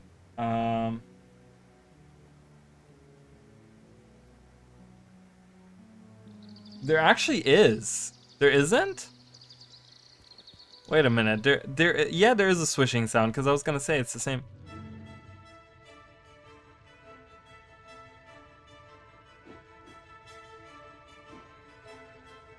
I don't hear it either. I don't know what happened to it. Oh really? I didn't hear it. I didn't hear it on mine. That's okay. Maybe it was low. It's too low. So we're gonna talk about the expansion. We're past the Kanta expansion, and we got 0 Luxon and Kurzik Armor Sadness. We got 0 Luxon and Kurzik anything, right? That's what made people so disappointed in End of Dragons, was that like all the expectations that we had, right? We had the Kaineng that was supposed to be like slums or whatever, right? Like that was kind of cool looking. You know, walking on the Jade Sea. getting some Luxon and Kurzik fighting each other or whatever, like getting some stuff there. You know, like all those things that kind of people expected a little bit, like we didn't see any of that. You know what I mean? They had changed everything. And like we did end up getting, like I would say, and I think a lot of people agree with me on that, the achievements after the main story were more interesting than the story itself of End of Dragons. Like, while I do enjoy the Elder Dragon, I personally have enjoyed the Elder Dragon story, the story with Oreen, and all the different things that came, because it's just been a part of my life for so long, and Oreen specifically has been something that we've been like nurturing and working on for so long. To kind of see that come to like you know, a climax kind of thing was really cool, you know, and then see like a resolution to all of it was cool, was awesome. But the thing is that, like, you know, being a lore person, I enjoyed having to go around like all of Cantha and kind of collect the Kurzik, like the tapestries for the Zuhalser and stuff, you know, like all that stuff. Talking about the I always forget the guy, I always forget the Kieran's name. The protector of the valley, of the valley where the library was, the Zendaijun, the whatever the thing. There was like a whole achievement you can do. All the stuff that has to do with the Purists, all the stuff that has to do with the Celestial Ministry. Like all of those things is stuff that made Cantha really interesting in Guild Wars 1, but it's now just been like pushed aside as like, oh, achievements after the actual main story, and you don't get any cinematics, and you don't really get any huge involvement. You don't get any, like, you know, it doesn't really resolve in like a major way or whatever, you know. You just kind of get hints of like there's stuff happening. So I still like, I hate that we didn't get anything on the Celestials. You know, we have a whole lab that was like literally put on top of where the Celestials were hanging out at, and they were such an interesting thing, and then we got nothing on the Celestials. We got like a jumping puzzle that kind of talks about the Celestials, but we got nothing on them, you know. And I'm like, oh man, you know, I was really like, there was a video that I talked about the Celestials ad nauseum, like way before that came out. It was one of the first videos I ever made. I want to say it was like the 12th video on my channel that I made, was like that video where I talked about like you know, the Celestials and Mother, before we knew, like, you know, before End of Dragons, so we didn't know that Mother was like Suwon and stuff. So it reminds me of the menu screen. It only happened after I stayed in the menu after a while. I kind of just like that they're basically all almost dead, kind of. Not really, like to develop their own regions. Yeah, the envoys, that would be super interesting, you know. They could have dived a little deeper into like what it means to be a ritualist, because we know that ritualists actually existed before the humans were given magic by the gods. You know, from the did they get them from the Bloodstone? Doesn't matter. You know, or no, Abaddon gave them magic. That's what it was. Like, Abaddon gave the humans magic. That's what it was. But, you know, ritualists, way before that even was a thing, they were using magic. So they actually were tapping into, like, a different kind of magic and stuff. There's a lot of, like, weird, nuanced, like, little hidden stories that never got, like, talked about, that never got touched on, you know. And it was just kind of like, you know, instead we want to make everything about Jade Tech. Right, and I was just like, you know, the thing is, I'm more a fan of having fantasy themes than sci-fi themes, and ArenaNet has been over the last couple of years really leaning more into the sci-fi themes than the like the fantasy themes, the grand, like, big fantasy themes, you know. And that's why one of the reasons why I'm so excited for Secrets of the Obscure is because we're leaning more into the magical aspect of things. I think we're really leaving behind all the Magitech stuff and all the, like, you know, Jade Tech and Asuran Tech and like all that stuff, and we're going for more like the magic side of things. You know, I think that's what made Guild Wars to me always so like appealing and so fun. I didn't know. I'm like, why is there a process here? yeah, it's just, it was too much. It was too much about the J-Tech. Everything was J-Tech. And I'm like, I want to know about the magical aspect, you know? That's why I love the Luxons and the Kurziks, right? They had the Kurziks had their forever trees, and the Luxons had, like, you know, their siege turtles and stuff. Like, it would have been cool if we had, like, in my mind, I was, like, expecting to have, you know, because the purists were looking to, you know, they kind of eliminated the Luxons and Kurziks and kind of, they didn't eliminate them. I mean, they did kill a lot of them, but they kind of brought them back into the fold of, like, the Empire and made them, like, not their own thing anymore. But it would have been cool if they had, like, if some of them had succeeded in hiding away in faraway parts of Cantha and kind of remained there, right? And we see in, like, a small little corner of the Jade Sea, we see, like, a little tribe of Luxons still survive, or very deep in the Ekavald forest, you know, deep within a crypt or something, there is a group of Kurziks that still practice the, like, singing to the forever trees and all that stuff, you know? There's a lot of little things that they, I think, could have done better there, but, you know, it is what it is. But that's why I'm super excited. So for the one person in chat that doesn't know what this next expansion is about, so we don't really, we've been getting hints here and there about stuff. So recently we've been talking a lot of, like, so for people that have played Guild Wars 1, so Canaxai, right? We know about the demon Canaxai. He was in the deep in the Jade Sea. And he corrupted the people around him and stuff. And we saw somewhat a return of him in Guild Wars 2 in the form of a fractal. But we actually got info that he's part of a larger civilization of demons that are actually organized and actually have a civilization, and they have different houses. And he's part of a house. He's actually called the Scythe of House Arcus. We got lore that these demons are called Cryptus, and they're going to be invading the the realm of Guild Wars 2 with the next expansion. But we're actually the tower that's out in Keswick's Hills, in Guild Wars 1 was called Keswick's Peak, in Guild Wars 2 it's called Keswick's Hills, but the Wizard's Tower that's out there actually disappeared. And we're actually going to find out what's happening with the tower. So this is a mystery that's been 18 years in the making, right? And we're going to finally find out what's actually happening in the tower, and who Isgarin is, the wizard that's supposed to be the lord of this castle. And we're going to find out, like, there's these islands in the sky above Tyria, and we're going to actually get to hang out with the people out there, and actually going to get... Oh, did I actually... I hit... Oh, okay, he was attacking that, I think. And we're actually gonna get to go and see what's happening up there in the sky, and you know, we're gonna get some demon lore.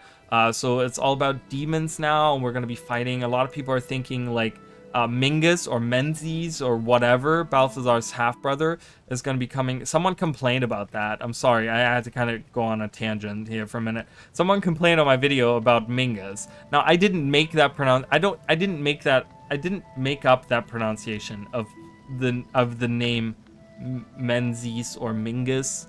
Apparently that is, like, from Irish, like an Irish thing or something, or no, it wasn't Irish. It was some kind of other language where when you spell it out, you know, phonetically it would be like Menzies, but it's actually pronounced as Mingus. So that's what I pronounced it, and someone was like, oh my god, don't do that. You know, English is hard enough of a language, and most people think it's Menzies, and I don't know. I don't know. I just went with what I read on the wiki and from what I've heard other people say. So I'm like, okay, but you can call him whatever you want to. But people are saying that maybe we're gonna see Mingus in this expansion. We're actually gonna see him, and he's gonna hang out with us or something. No, we're gonna have to fight him. There's some stuff that we saw about rifts. We're gonna go into distorted, like, up in the sky. We're gonna go and we're gonna deal with some distorted worlds. It's gonna be like a reflection of the world below, but it's, like, distorted, so it's gonna be all mixed together. It's very interesting. It's super fun, and yeah, and it's gonna be a different expansion than what we've seen so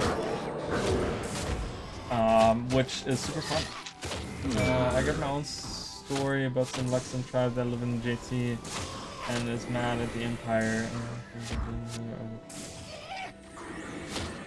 Empress, yeah. I mean, hopefully they can still do that, right? Like we talked about that as well, where they still have the possibility of saying, hey, there's actually people out in, you know, wherever, because we have all those different regions still in Guild Wars 2 that are like not at all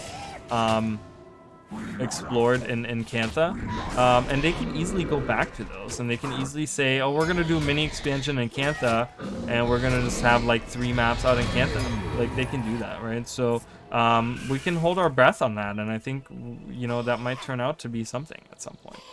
This is 4 to 5, so we're actually gonna take that. This is even better. We're getting stronger and stronger by the second, guys. It's unbelievable, our growth here. I'm just gonna finish this quest. But yeah, this is pre-searing Ascalon. So I hope you guys like this pre-searing. Everything's kind of like popping in and out, which is kind of weird. But see that tree? Why does it do that? Meh.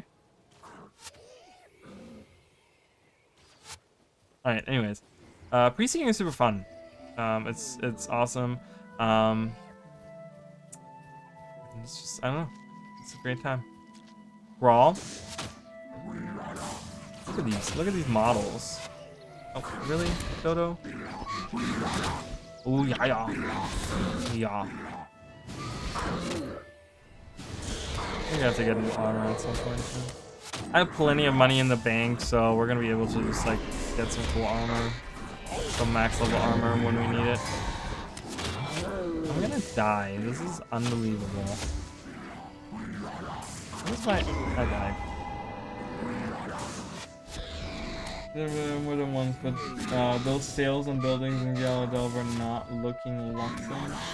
The sails on buildings? Oh, it's so good, isn't it? The music? Oh man, Guild Wars 1 music is fantastic. Like I said, even if you don't have Guild Wars 1, even if you've never played it, even if you don't have any interest in doing anything Guild Wars 1 related, at least check out the music. At least go like on YouTube and listen to the score. It's just so good. All of them. My personal favorite is Eye of the North. Eye of the North has like a lot of different just varies in a lot of different ways, where like others are very, you know, like Nightfall is very themed towards like, you know, the more deserty themes and stuff like that. And then we have what's some other stuff that we have? Nightfall with like the Asian themes and stuff. But like, I don't know, I really like the factions is probably my second favorite, my second most favorite out of them. But I would say that hands down, I have the North, my favorite. Login theme is my ringtone. Nice. Yeah, I love that they carried them over the soundtracks. I'm sad that we didn't get any of those in End of Dragons for the Canthan themes, because they are really cool. They are really good. But I think there was some kind of, I think there might be some legal problems there. I think there's some legal battle. I think there was something about like, because like Jeremy Soule, for example, like he was the composer for the original score for Guild Wars 2, and I think he like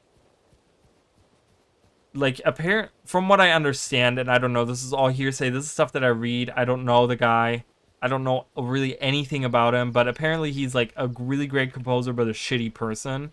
So he's kind of like reserved the rights on all the music for himself, and that kind of means that I guess for like every time they want to use a song, they have to like pay him to be able to do that or whatever in their own game, like music that was made for their game or whatever. So I think that's why they kind of didn't reuse any of the Canthan music in Guild Wars 2, because that was also Jeremy Soule, and I think they like didn't want to deal with having to pay him or the legal thing or what. Like that's just my guess, that's why they didn't reuse any of those, which is a shame. But we got some good music still in End of Dragons. I think End of Dragons has some good stuff. All right, here's Baradin. Here's the estate that I was talking about earlier. Overture of the North, very good theme. Me Too? I don't know what a Me Too is. Did a little Me Too. That's a term I've not heard, so I'm really sorry. I don't know what that means. Okay. So, yeah, so all his farmland over here, All of the stuff. Do you guys see all the stuff here? You can like look across. There's like a bunch over on the other side over there where he has like vines and stuff growing. All of this is used to make like wine. Apparently, he makes like a really good wine. And this is Duke Baradin, guys. Duke Baradin right here. The Warriors Challenge. So you can actually get. You can defeat an Anton. But this is the guy that we defeat in Guild Wars 2. Like the ghost of Duke Baradin. This is the guy. This is the guy right here. You know, his statue kind of looks like that, doesn't it? But yeah, he's a royal. He's like actually of the royal bloodline. Which, mind you, Adalburn is not. Let's see. Oh my god, I didn't do any of these. Do we want to do these side quests?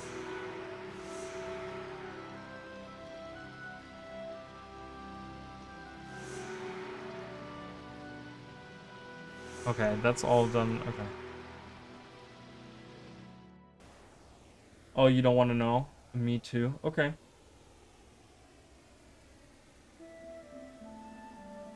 Yeah, I don't know. I just heard. I mean, I just feel like there's a lot of like weird things, and I just that's just my own headcanon. I don't think we'll ever get I don't think we'll ever get ArenaNet saying like, hey, we didn't use the music because Jeremy Soul's a douchebag, right? Like we'll never get that, right? But my thing is like to satisfy my own curious mind. I just think it's probably because, you know, he didn't want, or they didn't want to pay him to be able to use those old tracks. They wanted to, you know, ArenaNet was kind of going through a rough patch anyways. They probably didn't have enough money to say like, hey, we want to, you know, or NCSoft probably didn't want them to invest that money in that, and they were like, no, you guys have your own composers, just compose some new music or whatever, right? Remember the Hydra thing? I pointed that out at one of the streams recently. This is like all plastered all across the like ruins and stuff, like the three-headed like Hydra thing. Thought that was kind of cool. Me Too is like people taking advantage of lower status people, and Me Too was a whole movement of many people coming forward to publicly out the one who abused the power. So he was taking advantage of lower status people, is what you're saying?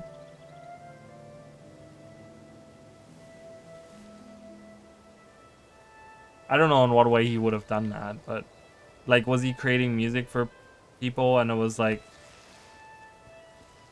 he ripped them off or something? I don't know.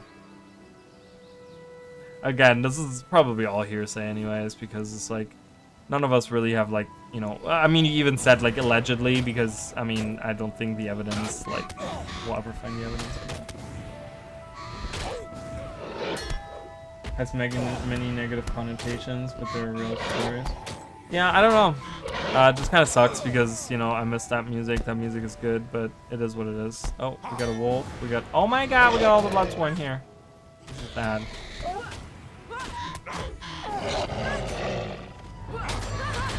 I gotta heal. Oh, they're not super high level, so we're not gonna. Go, bash him.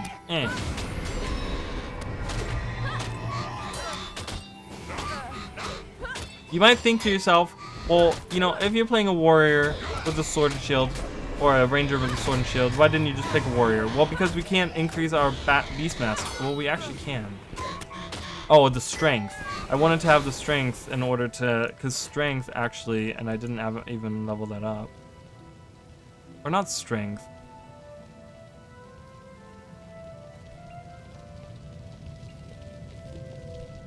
I guess expertise. So I didn't think that through, but it doesn't matter. I wanted to have a ranger. That's all it was. Oh no, they're all coming. I can't defend myself when I'm crazy. So clearly I didn't. Oh, sexual harassment. Interesting. So I clearly didn't think that through, but like I said, it was a random build anyways. Sexual harassment. Well, that's very fun, isn't it?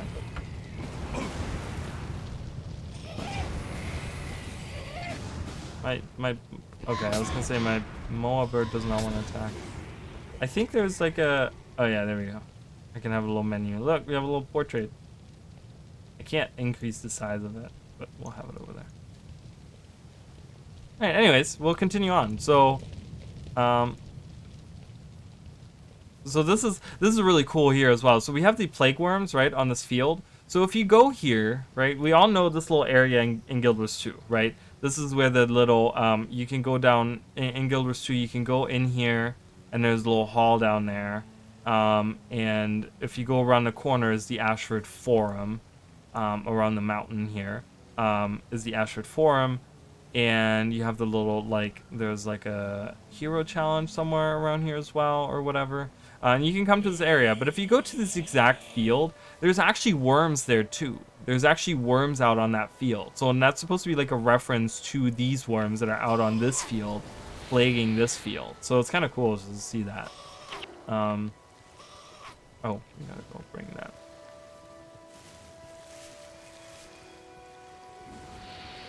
Yeah, his music is great, right? His music is good. I do enjoy his music as well, so. Oh, and then there's also this, like, weird thing where there's this, do you guys see the spirit that's hanging out there?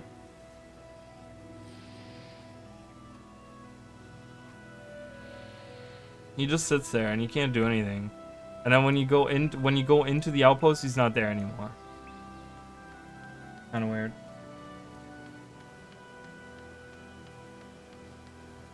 Yeah, money talks, you know. I mean, he's a well-known composer and he's composed for some big name like companies, you know, so he's probably has enough money and he can pay off people. These days, winning a legal battle doesn't mean anything if you can pay off the right people. All right, here's Devona. So Devona is actually really cool. Like Devona, it was actually confirmed by ArenaNet, which was not super obvious to me personally. Like I didn't really think that was. Oh, I can't accept it because I have no space. So we're gonna throw that away. And then she gives us. So we have the shield here. We have this shield. I'm gonna keep this shield. I'm gonna continue carrying that shield around with me, because it's a pretty good shield. It gives me health, and I think it gives me armor. But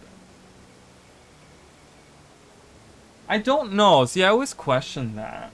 What the hell? That spirit is a spiritual. Yeah, it's a ritualist spirit, right? And it's like. Weird. I don't know how long that's been there. I think there's like a Guild Wars 1 wiki page about it or something, but I don't know. So I don't know. That spirit is kind of strange, but it's kind of out there. So just pointing that out. You know, it's not something we see in Guild Wars 2. It's not something that's ever mentioned anywhere ever. But there it is. I don't know if it's like a mistake accidentally put there or something. Maybe someone was trying out the model and just kind of like, and then forgot that they left that there or something. I don't know.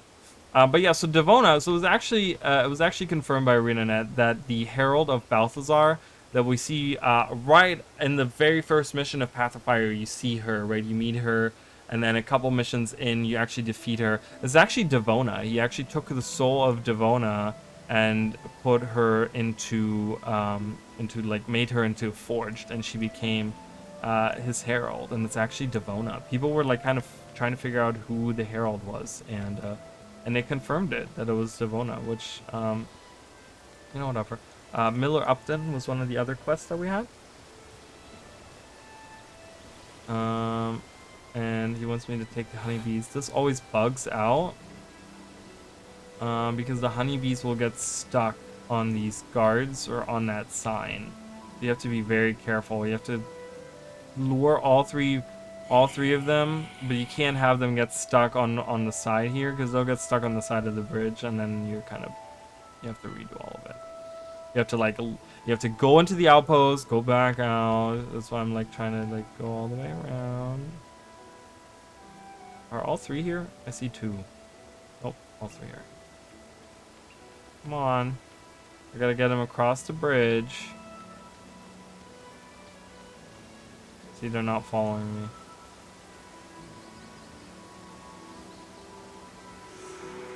Oh my good god. Alright, we did it. I learned that.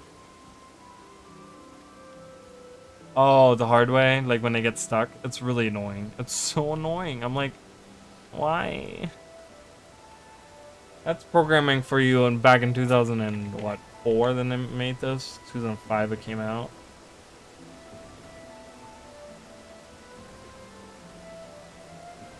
I can't accept anything. I have like too much crap on me. Throw away this bow. All right.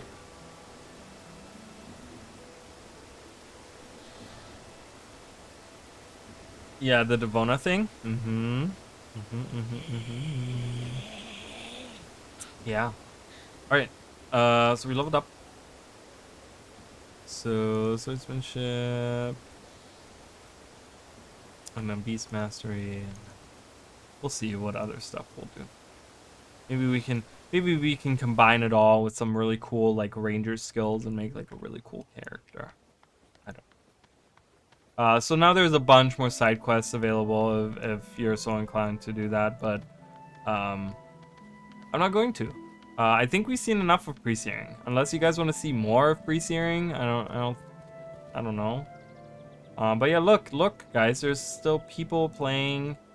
There's still people playing. There's still people out and about. This is a very short. It's a very short warrior, or it's a very tall elementals.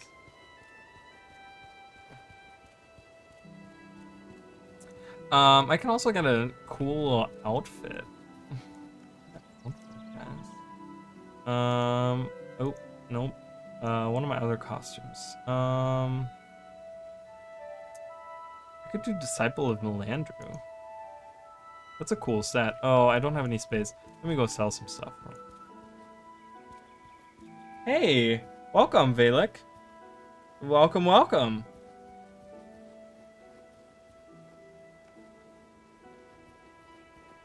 We're celebrating 1,000 subscribers. Yay! 1,000 subscribers. I'm gonna sell everything. I don't need any of that. Oh, I could have thrown away the starter bow earlier. I don't know if could I sell that? I didn't even look to see if I could sell that.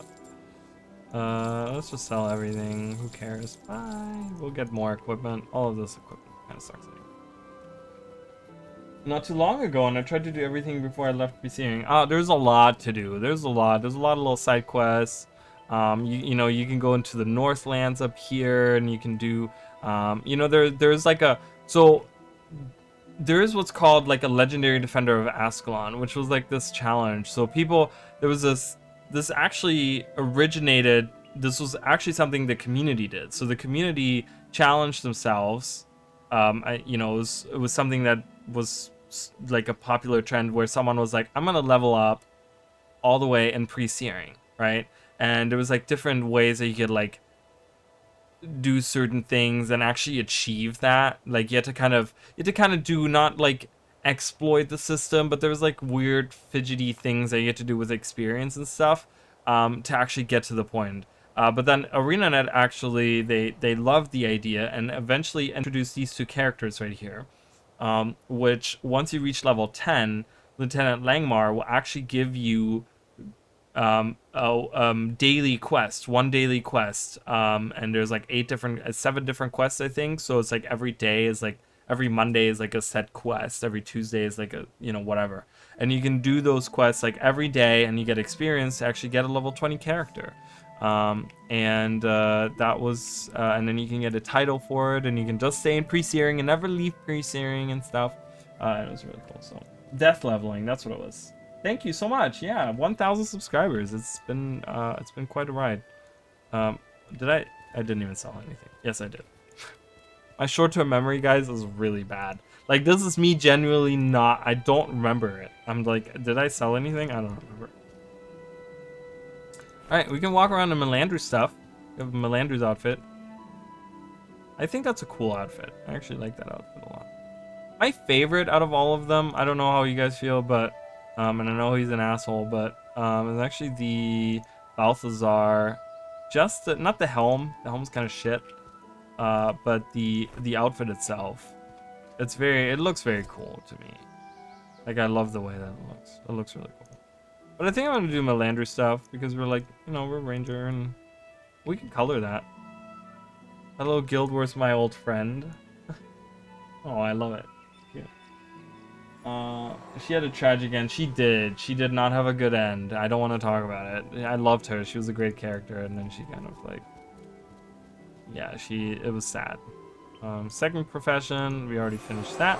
All right, guys, we're ready to go. Oh, I gotta finish this. We're ready to go into Guild Wars, into the Beyond. Once I have some days at work.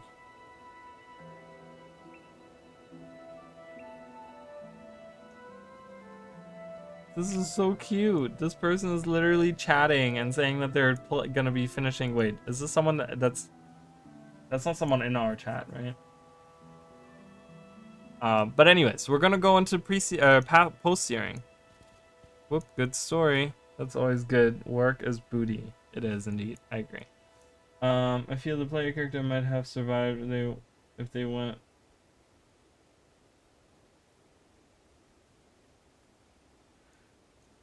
Yeah, perhaps, probably. All right. Anyways, let's go. We're leaving. All right, bye, pre-searing. So now it's time to see post-searing. Post-searing is very depressing, but it's very unique too as a game. I remember when my cousins were actually the ones that played this game before me. And I played it on their PC, and they showed it to me, and they were like super into Guild Wars 1. They were huge into Guild Wars 1. And they showed it to me. They were like, "Oh yeah, you know," and my cousin was very just just going through the story as fast as possible. Like, he didn't care about the story. He was just like, "Oh, it's a fun game to play." Blah blah. Blah. But I remember, like, even back then I was just like so like, "Oh my god, this is so pretty." This is in like 2005, right? So I'm just like, "Oh my god, this is so beautiful," and I'm looking around and stuff, and he's just like, "Just go, like, play." I'm like, "Okay, whatever." And then we actually, then the searing happened, right? And then you get put into post-searing Ascalon, and I was just like amazed. I was like, "Whoa. Oh my god, it's like a destroyed landscape," and like, this is how. And he's like, "Oh yeah, the game is just now starting." Like, I literally was just like, "Oh, or is this like the end of the game? Like, what's happening?" Like, I don't know. I was just like, "Wow." And he's just like, "No, you're not even, like, you just started." Like, literally, that was. And I was like, "Oh my god, that's crazy." Who's my favorite character? In what? All of Guild Wars? That's very hard. That's very tough for me. That's very tough for me. Guild Wars 1. You prefer? I gotta really say I prefer Guild Wars 2 graphics. Guild Wars 1 is really kind of showing its age now. I do like the way that I do like the aesthetic of things in Guild Wars 1. But yeah, I don't know. To each their own, whatever. Alright, we're going in the bunker now, guys. With Prince Rurik. Prince Rurik is in tow. I actually at some point in time in Guild Wars 2, I made like a lookalike. I did like fashion, and you can actually get, there is like armor that looks very similar. Like, when you look, there's a lot of like heavy armor pieces. You can make a character look just like Prince Rurik. I was like, whoa, I can't believe, like, I wanted to kind of make a Rurik lookalike, but I was like, I don't know if that's really gonna work. But then he came out, I'm like, whoa, this is so weird. Oh, he looks just like Rurik. My favorite character in Guild Wars 1.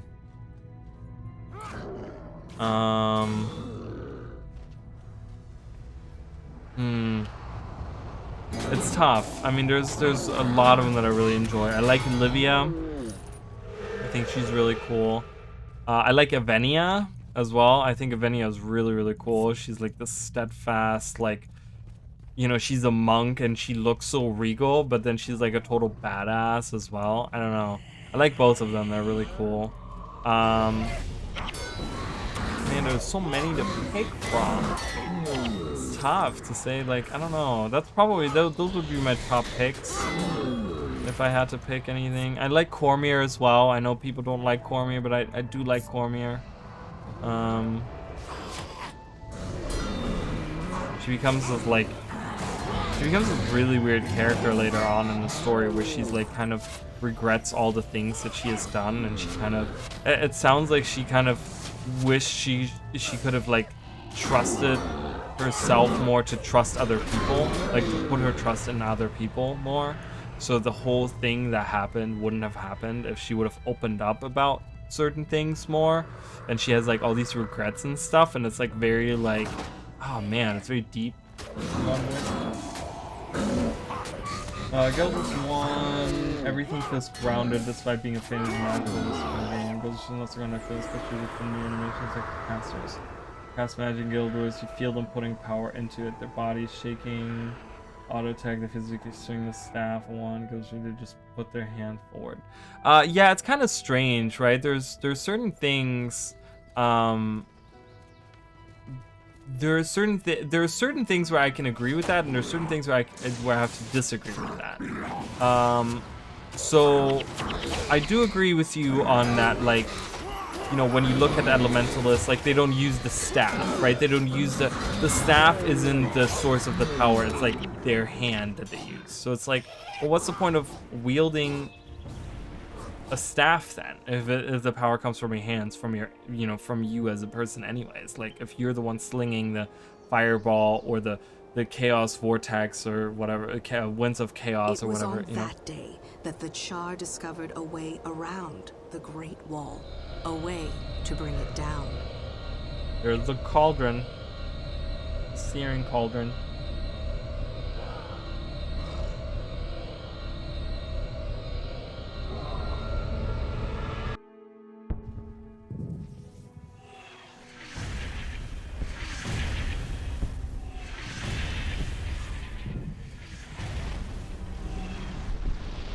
Ooh. Oh my god, those poor people. And I'll get back to that in a second, to the second thought. Okay, and then we skip forward 2 years, right? I think it is. Is it 2 years? This is where the true story begins. It's weird that you don't see any of the crystals that will then actually be everywhere. Look at that. Just the screen is just like so depressing, you know? It's great. 2 years later. Captain Osric. Sorry. I felt like a burp coming up, but it's just kind of sitting there right now. So the other thing though that I do have to say, one thing that they did really good. So when you look at the heavy armored classes, none of which are really like magic users, right? Like the Revenant kind of is a magical class, but they're not magic users. Like everything that they use, like the hammer they sling, right, and they kind of like project another hammer, but it's not really like, you know, they don't weave magic, right? That's kind of like none of the things they really do. Like they're not a spellcaster kind of thing, you know. But when you look at the heavy classes, well, what's the one class that actually uses magic? Well, the Guardian, right? But the Guardian specifically, out of all the classes that use magic or staffs and scepters specifically, they use them very uniquely because they're heavy. Because they're a heavy weight class, right? They're supposed to be like more of like, in terms of like a warrior, right? They're supposed to be like a knight. They're supposed to be like a paladin thing. So instead of like waving the hand and having the magic come out of them, they actually like, they sling the scepter or the staff, right? They kind of like, they use that as your tool, and they kind of, it feels like they force the magic out of it. And that's something that I really appreciate ArenaNet doing. Like there's some kind of, I don't know if people notice that or something, but it's something that I notice where it's like, you know, really those heavy classes aren't really like, they're like a step away from the magic, I would say, but the Guardian is a little bit more leaning towards the magic, right? It's like a magic knight in a sense, but it uses the magical weapons in a way where you literally, if you take away the blue balls that you shoot out of the scepter, you look like you're bashing someone with a scepter. Like that's what it looks like, right? And with the staff even, they like kind of, and they like, you know, so I can appreciate that.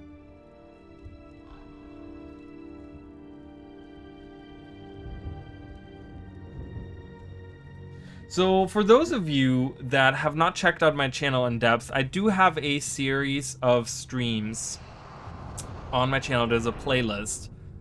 It's a set of streams that I did. They're comparison streams. So if you guys are interested in seeing Guild Wars 1 compared to Guild Wars 2 side by side, they're literally side by side. It's like I have the screen split in half. My face was like right in the middle between the two of them, and I played both games at the same time, and I went to the same places in the game world in both games, and we kind of looked at the changes and we looked at all the different things. So if you guys are interested in that, that's a series that I have on the channel. I have not continued that series, but it's definitely something that's been on my mind to finish that.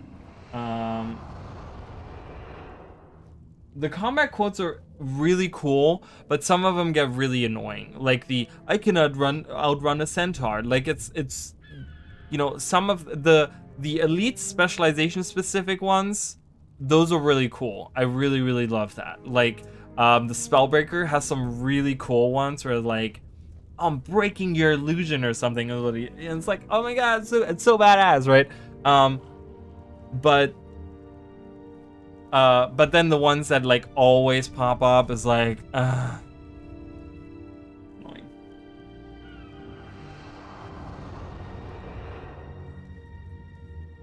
And I totally get that. I mean, Guild Wars 1, I think the other thing that they did really well in Guild Wars 1 was the flair of each of the different like classes themselves. They just feel very unique in the way that they are, right? Even like the dances and stuff, the way that they stand, the way that they like the necromancer, for example, when they cast magic, you know, they like convulse their bodies and they go like, and then they cast magic, and it's like really cool, and then they walk like hunched over and stuff. It's very cool, right? It's very cool. But that all of that was kind of replaced for the races, right? That's why we have different races now. So yeah, I know, I agree on that too. But yeah, anyways, let's move along here.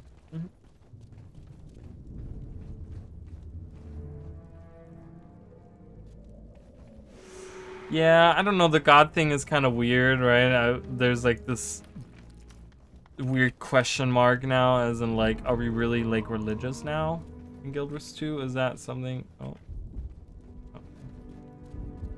So there's Gerald the Tamer. He survived the pre-searing by hiding out in the forest, I guess. All right, we're here in Ascalon City. Glorious Ascalon City.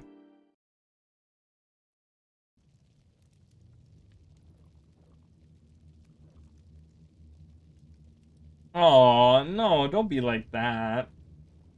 Guild Wars 2 is great in its own right. They're both very unique games, and ooh, look at the little cat ears there.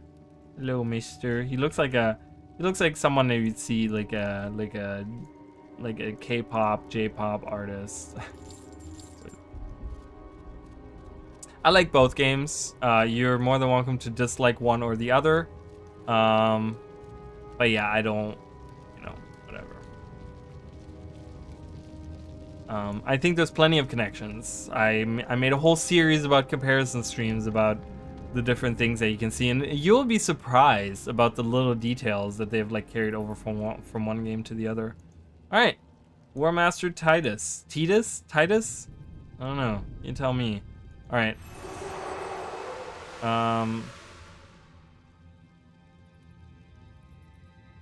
Yeah, I'm gonna just do that. We can meet with the ambassador. Oh, I should probably make an armor. Should I make an armor? Probably. If I'm gonna be hanging out in front lines with the thing, I don't know. Probably gonna need an armor. One thing that I think Guild Wars 2 can really improve on is skyboxes. Guild Wars 1 had these very like vibrant, very like extreme, like skyboxes that really. Oh, I gotta buy that stuff. Do I have money? I do have money. Hello. Hello. All right, here we go. All my monies. All my random shit that I have in here. Oh, do I have anything interesting in here that I can use maybe? A really shitty sword. Oh, it's a fast casting sword. Oh, Oh, I have some shields in here too. Command shield, motivation, command.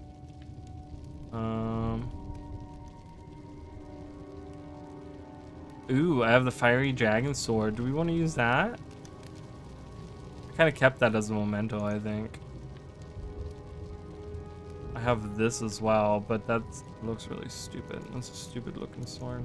Yeah, I think I'm gonna use that sword. Why not? Use it. It's just sitting in my bank doing absolutely zilch. Cool. I have a fiery dragon sword. Oh, god damn it. I closed the sword. I didn't mean to do that. I did End of Dragons. I did End of Dragons right after End of Dragons came out, so I haven't done Gala Delve, but there's nothing to compare because people asked me about that, and I said it's not something we can actually do because you go underground, so it's not something that we can physically do. But yeah, I did End of Dragons right when it came out, and that's where I started. That's actually how I started the comparison streams. So I did that, and then I went through.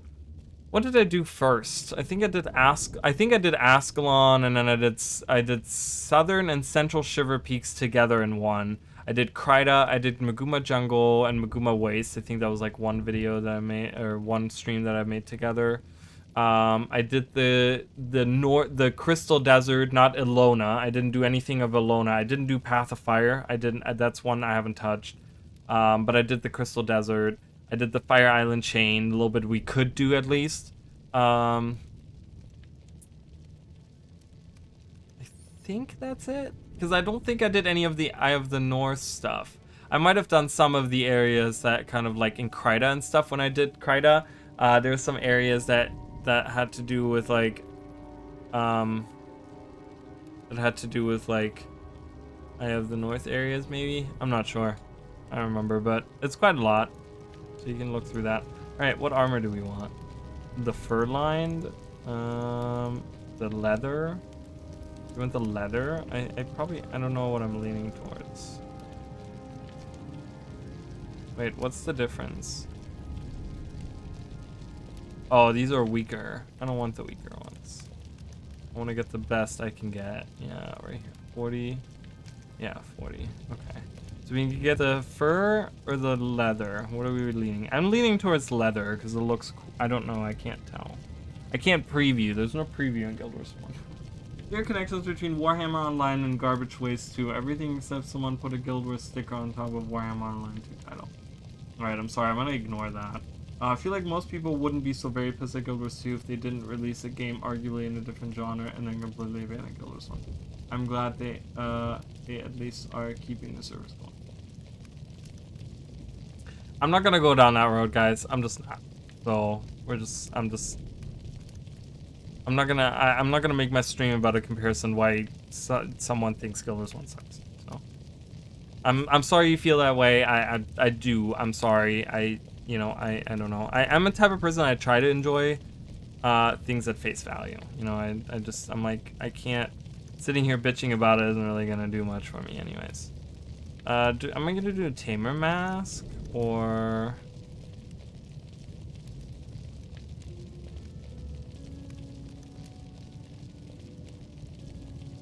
I'm gonna do a Tamer mask. Oh, if we're wearing a thing anyways, it doesn't really matter. Oh, I need money. Oh, withdraw. Withdraw. A platinum. 2 platinum. Click 2 instead of 1. That's fine. I'll have 2. But yes, I do agree that having the service up is great because it lets us experience this game still, right? That's definitely a nice thing. I do, you know, they could have just said, you know what, we have a new game. Goodbye, Guild Wars 1. And maybe eventually they'll do the same with Guild Wars 2 and go to Guild Wars 3. Who knows? I mean, at some point it'll have to die, right? At some point is going to be the last day that they're going to do updates for Guild Wars 2. When that day comes, we don't know. So, you know, and I'd like to think that we will, the same nostalgia that we have for Guild Wars 1 now, we will have the same nostalgia for Guild Wars 2. I will. I know I will. I know, like, once they move on to another game, I know I'm gonna sit there and say, like, you know, man, Guild Wars 1 or Guild Wars 2, you know? I'm like, holy crap. You know, I mean, it's already been 11 years, right? It's like, it's a long time. So like in 5 years from now, if they decide, okay, you know what, it's time for us to move on and do something else, then like, you know, I don't know. I think that's crazy. All things have to like eventually, you know, eventually it's gonna be something else that they're gonna do, and I'm here for it. I don't know. I enjoy it. I enjoy the world. I enjoy things. Alright, we can just like look at what we look like now. This is what we look like. Looks pretty spiffy. We have a shiny little pauldron over here. We got some shiny, you got a little bit of shininess on these armors, on these buckles and stuff. Looks kind of cool. It's not a butt cape, which I love. I hate butt capes. Who doesn't? But we can put that thing back on. This is a somewhat butt cape. It's like a halfway butt cape. And then we can, I don't think, can we sell these? I don't think they're sellable. I don't know if I can. I gotta go to a merchant.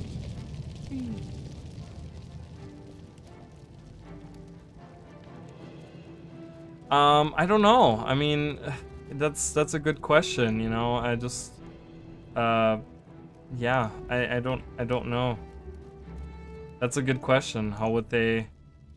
How, you know? I mean, I think the best way to do it is like just keeping those memories alive, right? Even if they can't keep the servers alive, even if they can't keep this game going, even if they can't have us like, you know, keep playing this game or whatever. You know, I think it's all about the people, like people that make videos. You know, there's a bunch of people that have made playthrough videos. There's people that have made videos about Guild Wars 1. You know, Guild Wars, what is it? Guild Wars Reborn, I think, is the is one of the big people that still makes a ton of content on Guild Wars or on YouTube for Guild Wars 1. And it's like one of the big people that still makes like Guild Wars 1 content. You know, it's just those people are going to be the ones that are going to keep that alive because they have so much content. You know, even me, I do have some Guild Wars 1 content. You know, I mean, look at today's stream, right? But it's, you know, that's what we'll have eventually, you know? I mean, maybe they'll find some way to keep it alive, even if they have to, you know, turn the servers off, but I don't know. Who knows, you know?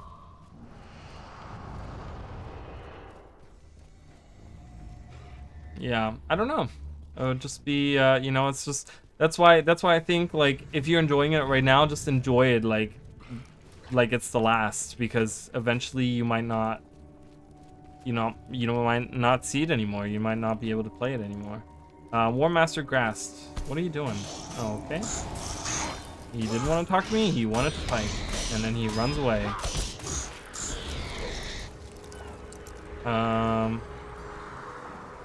Wild Blow, Gash, Healing Signet. I have all of those things. I think Wild Blow, I think that's a hammer thing. Power Attack and Sprint. I actually do like those. So we're gonna do that little side quest. Yeah, and then Elementalist.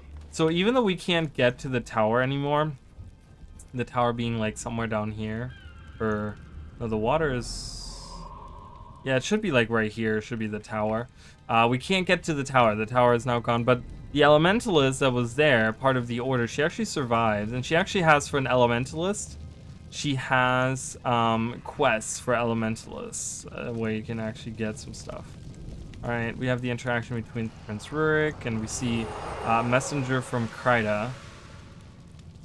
I don't think I want to do that. Yeah, I'm not gonna do that. But yeah, he's actually White Mantle. There's a White Mantle tattoo on him, but yeah, they have these weird like outfits.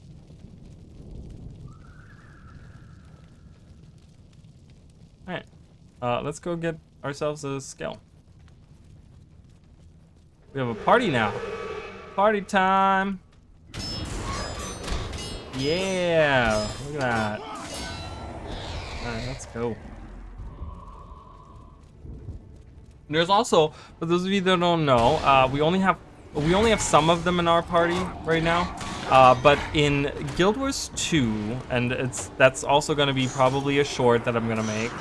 So I'm kind of spoiling all the shorts that I'm going to be making at some point. But in Guild Wars 2, there is, in the Rurikton district, there is a group of people that are actually the descendants of the henchmen that you can get in Guild Wars 1. They're like, they kind of look like them. They kind of hang out north of the Asura gate that leads to Ebonhawk. So you can kind of see them there. They're like next to a building that has like next to a staircase. I remember they hang out. And that pesky white mantle abbot. Wish I could kill him right now if I knew what was happening in the future, right? Again, there were so many dialogues for Glenn, and yet on floats. Yeah, I don't know. Again, this is all stuff where I'm like, yeah, I don't know. I mean, it does suck, but those dialogues are fun on the Rev, though. I do like the little conversations that we get on there. There's Gwen's broken flute. There's Grasden, by the way, guys. Do you remember that YouTube short that I did? That was a really weird one because I don't know if that was apparent in the actual video, but I killed Grasden in one attack. Like, yes, I was on my level 80 Spellbreaker, but yeah, literally, I didn't mean to, but like, killed in one spell. Can you stop running away? Look at him. Our pet over here is like freaking out. I'm going to beat you until you're bright blue. Oh my lord. Alright, come on, Fire Imp, let's go. But there's Grasden the Protector right here. We can actually help him out, save him from these Grawl, because he's about to die. He uses a hammer. Look at him. Full badass with a hammer. Take this, Grawl.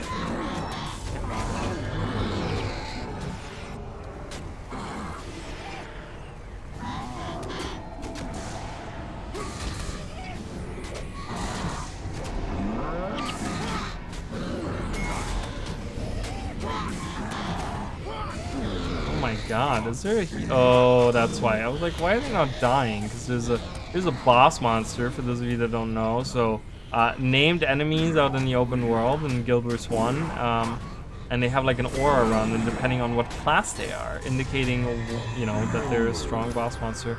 And you get you actually get a morale boost, which is a mechanic that does exist in Guild Wars 2. It's just completely different, and it doesn't at all function the way that it does in Guild Wars 1. But yeah, and you can defeat them. Oh, I need to get like bags too. I need to get some bags down here. I can have, so I can store some stuff.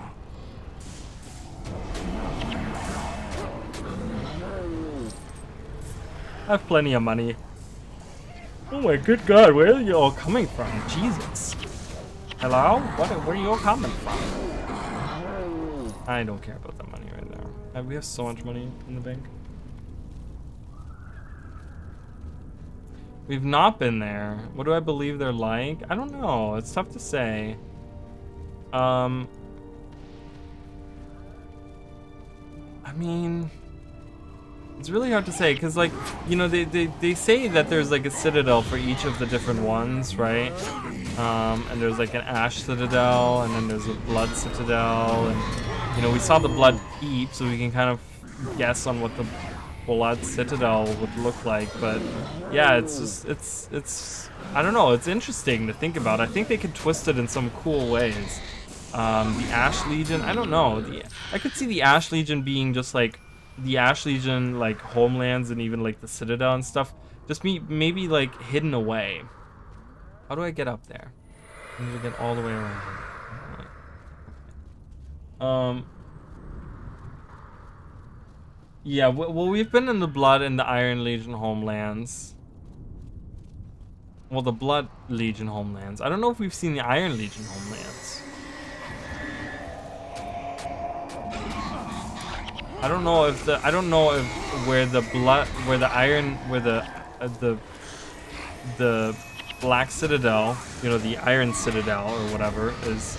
I don't think that's considered like the Iron Legion homelands, but I think they all have like a citadel, don't they? They all have like a citadel. I don't know. I'm not too versed in that. I'm not too versed in char lore, guys. Surprise, surprise. Kind of shows what my least favorite class to play, my least favorite race to play is.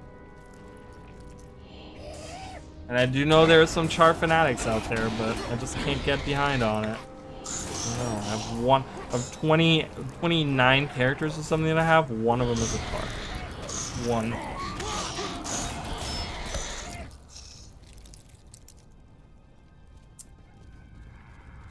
This ginger ale is really good.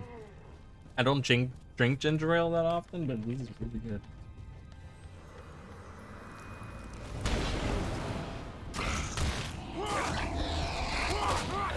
Yeah, it is, but it's, I don't know if it's considered the homelands for the Iron Legion is what I'm saying. Because we have the different citadels, and then we have the different the homelands, right? But I don't know if so we have the blood, we have the Iron Citadel, the Black Citadel is the Iron from the Iron Legion, but is that the homelands? Is it situated on the homelands or not? I don't know. Oh, is it your go-to? Well, I get it. I mean, you know, it was something that was so strange to me as a concept, where they literally were like, oh yeah, we're gonna, you know, you've been fighting, wait, where are we going now? What the hell? Okay. All in behind.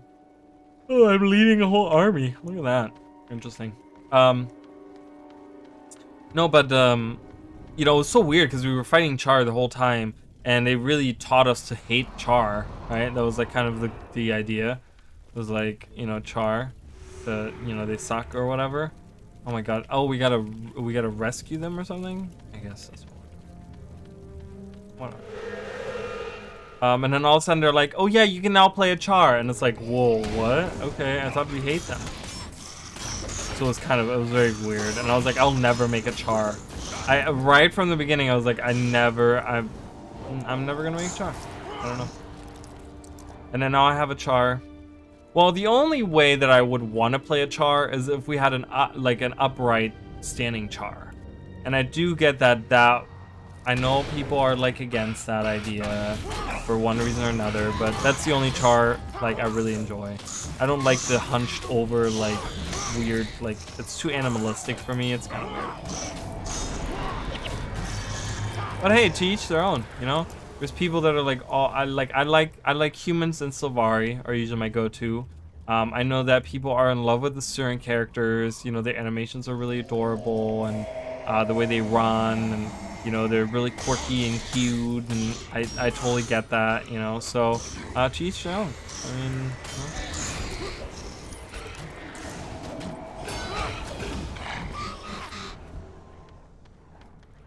Yeah, I know. That's why, like, you know, it's like the upright standing ones are always the ones that I liked in Guild Wars 1. I remember, like, when you get the in Eye of the North, when you get the warband together of Pyre Fear Shot or whatever. I always thought it was like really cool that one of his guys is like this. I think he's a ritualist. He has one of the guys is a ritualist, and he's a black and white stripe, and he stands upright. And I always loved him. I'm like, he's like my favorite Char. I know he's some random NPC that like literally matters not at all, but I looked at that Char, and I was like, you know, if I were to design a Char, and the one Char that I have in Guild Wars 2 is actually designed after him. He's a black and white striped Char that I have, and he's a Scourge. He's a Necromancer. Because we don't have Ritualists, so that was the closest thing, I guess. In that sense. Sylvari are great. I think they're very unique, you know. I think there's something really, really cool about them. Because they're just not this, you know, they really turned the whole idea of not just design-wise of what elven races are in fantasy games. You know, you think of things like Lord of the Rings and stuff when you think of like elves, right? But they didn't just take that idea of like, oh, these aren't elves because they're actually tree people, right? They didn't just take that, but they also took that, like, the elven race in most MMOs and most video games and stuff, they're always the ancient ones, right? They're always the ones that were here before the humans are here, and you know, humans, and you know, they're inferior and da da da da da da, right? The Sylvari are more quirky, you know, they've only been around for 25 years. They still have a lot of learning to do, and they're very just like, you know, out there, and they're very like, ooh, still learning about the world and stuff, and it's really cool. It just makes them so unique. They're just so unique. And that's what's fun about them. I think that's, you know, it's just awesome. Why do we keep skipping like, I don't know if it's my internet connection or what, like. So I really, really enjoy Sylvari in the game. Alright, get out of here. Yeah. Alright, so we're gonna go into doing the first mission, guys. The first mission in Guild Wars 2. Or Guild Wars 1. My god. My brain can't handle it. Overloaded.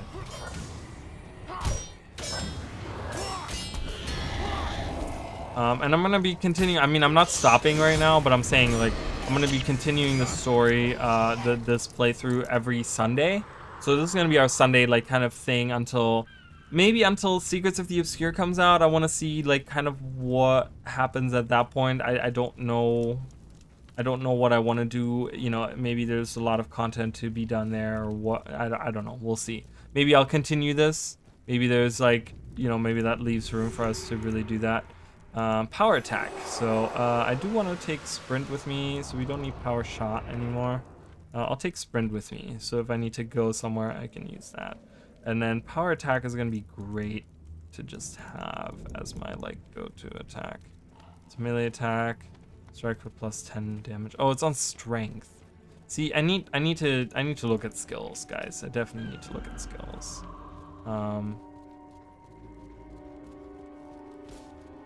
What is the it's 8, right? I have 3 skill points, so because we're what, level 4? Yeah.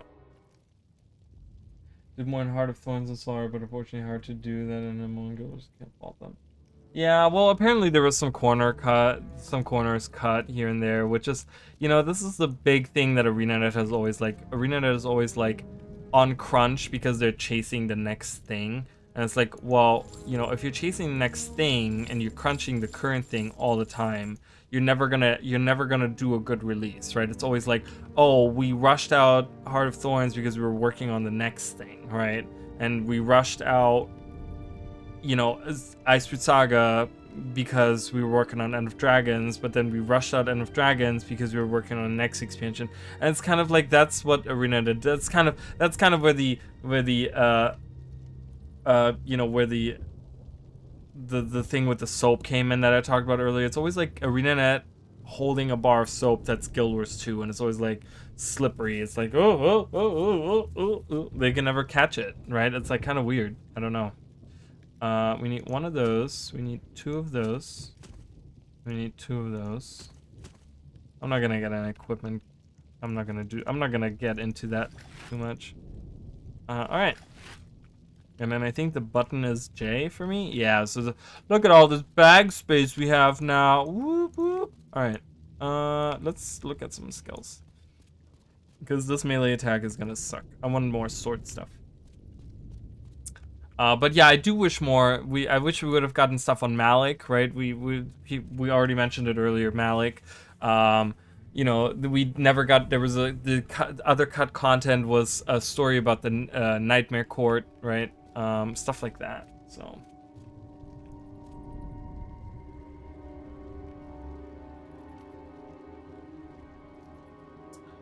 So not strength. Final thrust. Lose all adrenaline. As you deal more damage. This damage is double if your target's below. Okay. Hamstring. It's a crippled. Savage. If this interrupts the target. If this was a spell you deal. Okay. Seeking Blade. If this is for +6, if it is blocked, your target begins bleeding for 25 seconds, and it takes. Okay, so I'm probably gonna do this. That's pretty good. Watch yourself is always good to have, right? For great justice, guys, remember that. Flurry for 5 seconds you attack. Flurry is pretty good too. You attack 33% but take double damage. Frenzy. Flurry. Your attack rate is, but you deal 25% less damage. I don't know.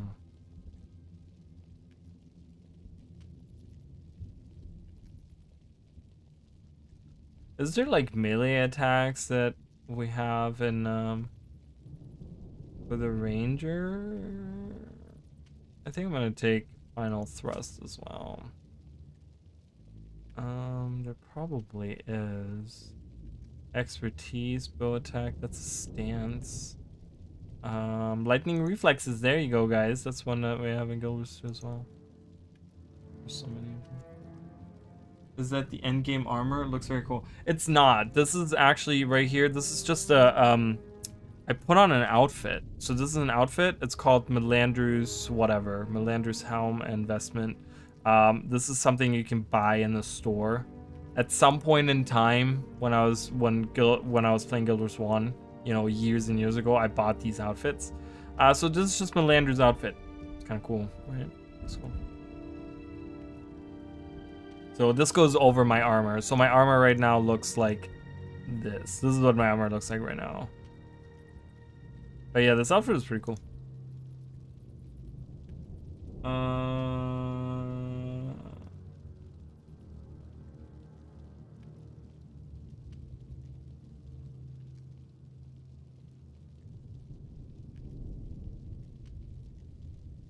Yeah, so I think they've been doing a lot of like reflection upon themselves as a company and what they're capable of, and I think they've realized that that they're just not capable of doing what it is what they originally set out to do with the expansions in Guild Wars 2. They aren't able to sustain that and keep doing that. And they've realized that now, you know, elite specializations, they use the cop out answer of, oh, we've exhausted all the design choices that we can make, you know, in terms of like designing elite specializations and stuff, which is total bogus. There's like 100 million. I mean, I've made 18 elite specialization speculations myself, and I think only one of them was one that they actually like carried into the game, which was the Spectre for the Thief, right? There's so many different ways that you can do elite specializations that they could do that system, but I think they've really realized that like they're just not capable of delivering the promises that they make. But they want to do that. They want to deliver on the promises that they make. So they've kind of decided to make smaller expansions now, and they don't want to rush their expansions anymore with Living World. So they're getting rid of Living World, right? And I think they're trying to like kind of stretch out some of the content that they have to last a little bit longer, rather than making like short little like, oh, expansion and Living World and an expansion, Living World, and like, you know. So I think they're now 11 years in realizing that what they can deliver on and what they can't. Ooh, there's probably a bunch of this stuff that I can use. Cool. Looks nothing like Melandru's theme, more Balthazar. Yeah, right? It looks, well, it's very reddish. I mean, you can see like there's leaves. These are all like, it's made out of leaves. And then this is supposed to be like vines around the arm here with some leaves on it. This is supposed to be like, I feel like this is like Sylvari-esque a little bit, right? Because these are like big leaves, and these are leafy on the side, and this is all supposed to be like, it's all supposed to be made out of leaves is what it is. It's just the color scheme of it makes it look like, if I were to dye this all green, you'd probably be like, okay, this looks a lot more Melandru-ish. You know, I can do that in a minute. Hold on. You can probably, green is probably cheap right now.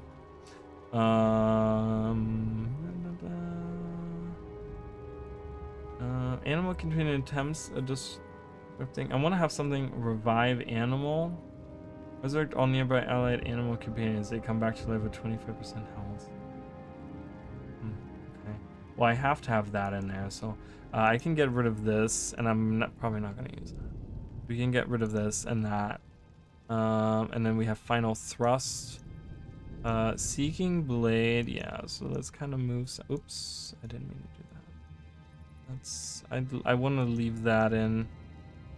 Seeking, so we just need one more. So if I can get like a cool animal attack, for 120, your animal companion has 8 base damage reduction. Oh, that's kind of cool. But they focus me anyways, right? Against and cannot be blocked. Okay. Okay, we've already looked at that. Your animal companion attempts a scavenger strike that deals. If the attack strikes a foe who's suffering from a condition, you gain 5 energy. All your non-attack skills are disabled. For 6 seconds, you attack 25%. Okay, these all kind of suck. If that attack strikes a foe using a skill, that skill is interrupted and disabled for an additional 20 seconds.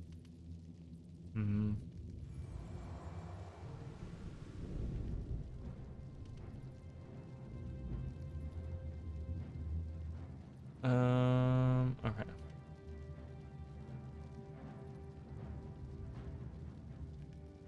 It costs too much. I think I'm gonna go with this. Alright, let's put that in. We have one animal skill that we can use. We'll probably get some cooler ones later on. There's probably some cool animal things that we can use later on. Alright, we kind of updated that a little bit. Got a little bit stronger. Seeking blade, sever artery, gash, and final thrust.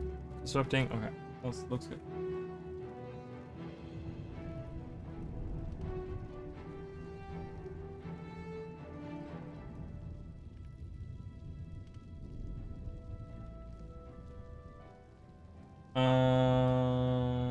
Okay. About outfits, we got Grand Spousal, Dwayne Alyssa, but not Melandri. Yeah, and they use a Salvari model for the fight in Istan, where she transforms into all of those different forms that are like the god outfits, and then they don't have one for Melandri, so they use like a Salvari instead. It's just kind of weird. Or Abaddon. Ooh. That would be really cool. Didn't we get that Abaddon helmet? We got that Abaddon helmet, but we didn't get like an outfit or anything. Yeah, so Living World is kind of going away. So what they're doing now is they want to do, as far as we understand it, so the new structure of how they're releasing content is they want to do annual expansions, or they haven't explicitly actually said annual expansions, but they want to do like that's what it looks to be. So what they want to do is they want to do small expansion that has 2 maps with it. That's it. You're getting just 2 maps on this. And then 3 months later, they do a content update, and then 3 months after that, they do another content update. It's not called Living World because it's actually going to be incorporated into the expansion. So if you buy the expansion, so they release 2 maps with the expansion release, and then they will release in one of the 2. I don't know if it's 3 months after or 6 months after. It's one of the 2 content releases. They release another map. So it's going to be 3 maps altogether. But you don't have to purchase like a Living World anymore. Living World is like not a thing anymore. So this map, the 3rd map, is going to be incorporated into this expansion. So if you buy that expansion, you're going to get all of those content updates 6 months down the road. And then I guess we're going to have like a content drought for like half a year. And then we're going to get another release. Like, I don't know really how that's structured. Because they're doing quarterly updates, quarterly balance updates. So there's going to be another quarterly update 3 months after the 6-month release, right? The 9 months after. There should be another update, but I don't know what they're releasing for that. They haven't really shown us anything. So with this new expansion that we're getting 2 maps we know of. One is the Skywatch Archipelago, which is going to be up in the sky. And it's part of like where the Wizard's Tower apparently went, because it disappeared from Garenhof, and it's now up in the sky, part of like this island chain. And there's all these distorted worlds up there. And then there's going to be another map called Amnitas. I think that's the 2 separate maps, right? I think that they said. I think. And that's going to be all up in the sky, all up above Tyria or whatever. I don't know how they're going to be layering that on the map or how that's all going to work. I don't know. But yeah, so that is happening. And then they're not doing elite specializations. So they kind of, there's kind of they're not adding new ones, but what they're doing is with the release of the expansion, you're going to be able to use any of the weapons that were available exclusively to elite specializations. You're able to use them on any of your classes, or of any, like you're able to use it as your on, like that class can use any of those weapons. So for example, because apparently I don't know how to articulate myself properly, let's say, you know, the rifle that the thief got with, I'm trying to think of what it's called. So it was the Daredevil, the Deadeye, right? The Deadeye Elite Specialization got the rifle. You're not able to use the rifle on any of your Thief Elite Specializations. So you can do a Daredevil with a rifle, or you can do a Spectre with a rifle, which doesn't really work. But yeah, anyways, so you can use all those weapons on any of your Elite Specializations now. And then 6 months after the release, they're actually adding new weapon sets to the core of the classes. So Guardians are going to get main hand and offhand pistol. Mesmers are going to get rifle. Elementalists are getting main hand pistol. Is that right? I think that's what they're getting. We have Revenant gets main hand scepter. We have... what else do we have? Warrior getting staff. We have, oh my god, I know I'm missing, like everyone's probably shouting at me. Rangers getting rifle.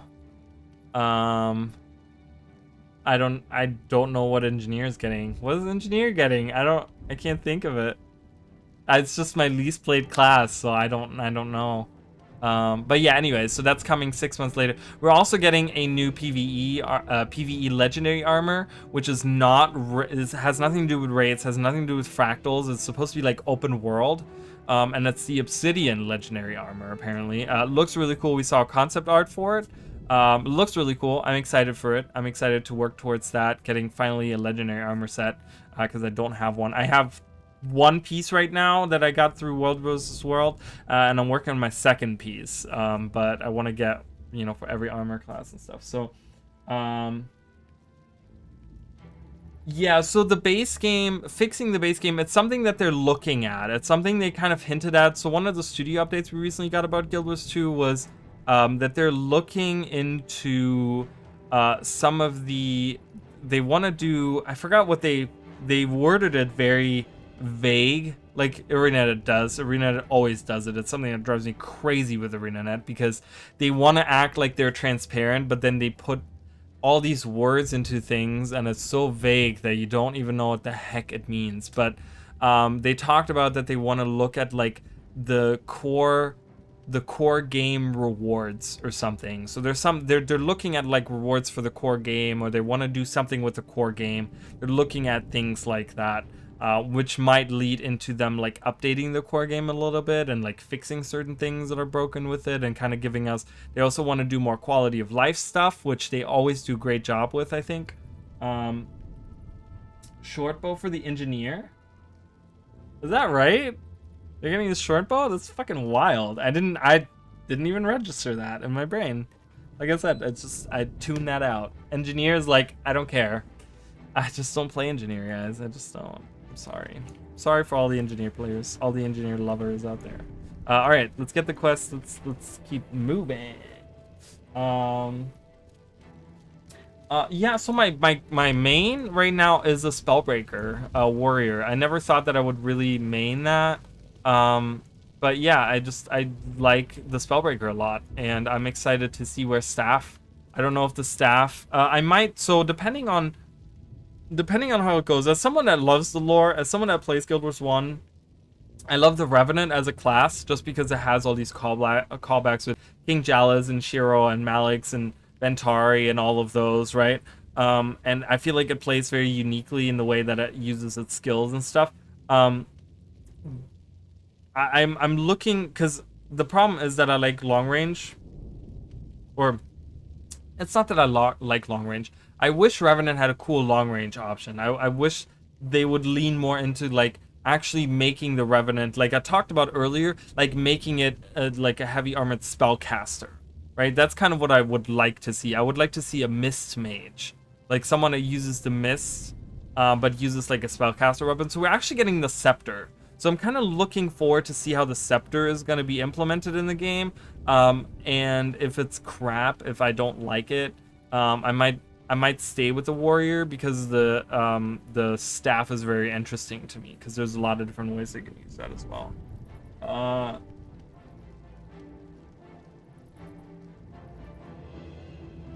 Yeah, I don't know. I think the core game is still pretty good. I think yes, it does have its issues. It does have its you know, there's still a lot of things that they need to fix. Don't get me wrong. I agree with you. There's a lot of oh, there's that forgotten mural, guys. There's a forgotten mural, and we actually have the Plaza of the Gods here. Here's all the murals of the gods.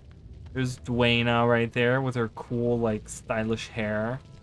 And then we have Balthazar with all his, like, it looks like blood dripping down, but it's not. It's just like, I guess it's supposed to be like fiery or whatever. Melandru over here. And Grand.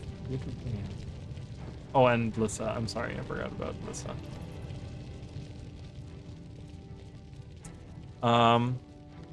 Yeah, I don't know. I still think it's really good. I just so it's something that I'm talking about on Twitter a lot. But the we're currently I am, like, by myself alone. I'm playing through the Final Fantasy 14 trial, which is, like, I guess up to like level 60 or whatever. They have like a trial.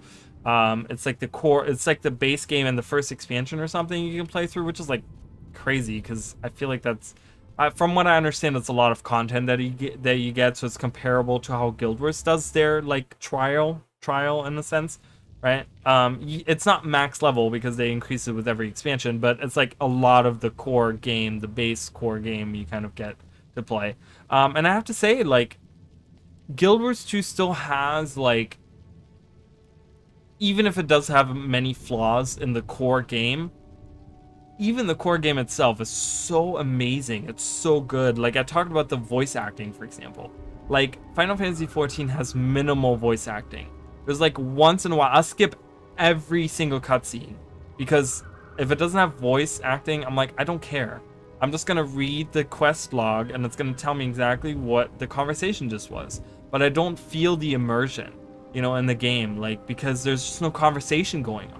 But, like, every conversation in Guild Wars 2 is, like, voice acted. Everything. You walk around the open world and you hear people talking. You hear NPCs having a conversation. You hear all these things. You hear characters shouting out things, like we talked about, like, in battle.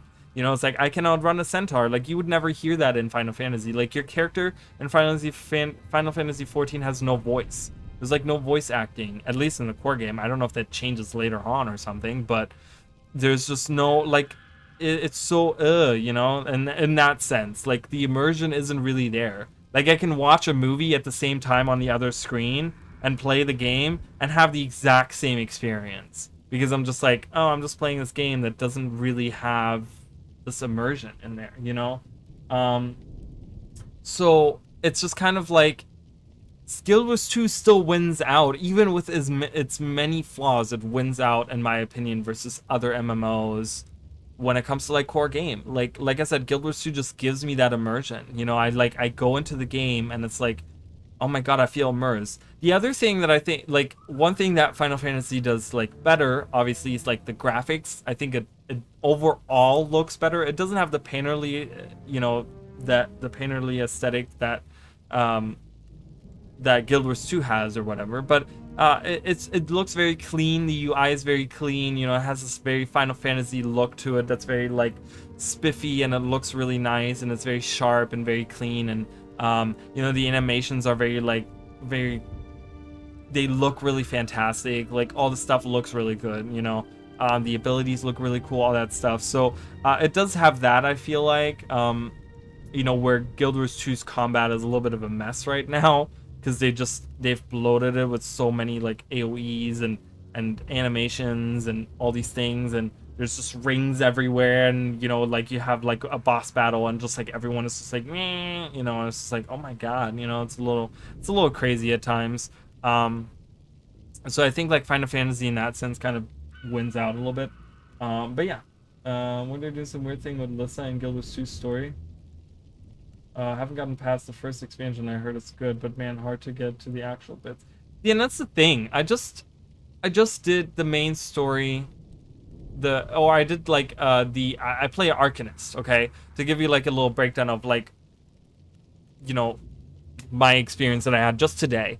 And I got to level 30, and at level 30 you have to like attack this like pirate guy or whatever. No, you know, whatever, it doesn't really matter. But the idea is that you go to this place, and you have to like do these things, and it's not actually explained to you because it's supposed to be like the secret plan that's like happening, that like this character sends you on this quest to do something, and she doesn't really fully explain what's going on. And then it's like you do all this stuff, and it's literally like I would look in my quest log, and it's just like every time I went to an NPC, they would add like a little, you know, what the character said or whatever, blah blah blah blah, like an explanation, right? And it ended up being like 6 paragraphs long of me just walking around this tiny little town, going from one person to the next person to the next person to the next person to the next person to the I'm like, can I just get, like, what are we doing? Why am I fetching this stuff and bringing it to other people? Like, you're literally stretching out this quest to be so long, and it doesn't need to be. And it really irritated me. I'm like, can I please, like, continue? What?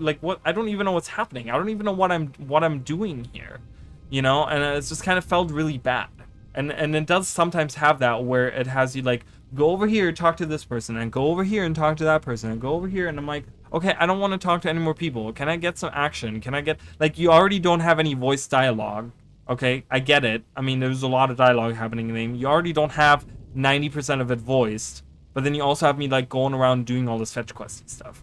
It's a little you know, where in like Guild Wars 2, I feel like they get right to it, right? You go into the main scenario quest, you go into the actual story, the personal story, and it's like you don't have any weird fetch quests. You go from one step to the next step to the next step to the next step, and it's like, okay, I did that. That's it, right? And I know that every 10 levels you kind of like jump off and you do something else, but it just feels so much more connected and not drawn out. Like, it feels so drawn out in Final Fantasy XIV, where I'm like, I'm glad that I skipped all this dialogue. I'm glad I just hit skip cutscene, because none of it improved my experience of it. And the, you know, whatever little bits I needed to know, I kind of read through the quest log, you know, the journal. So it's a little iffy on that.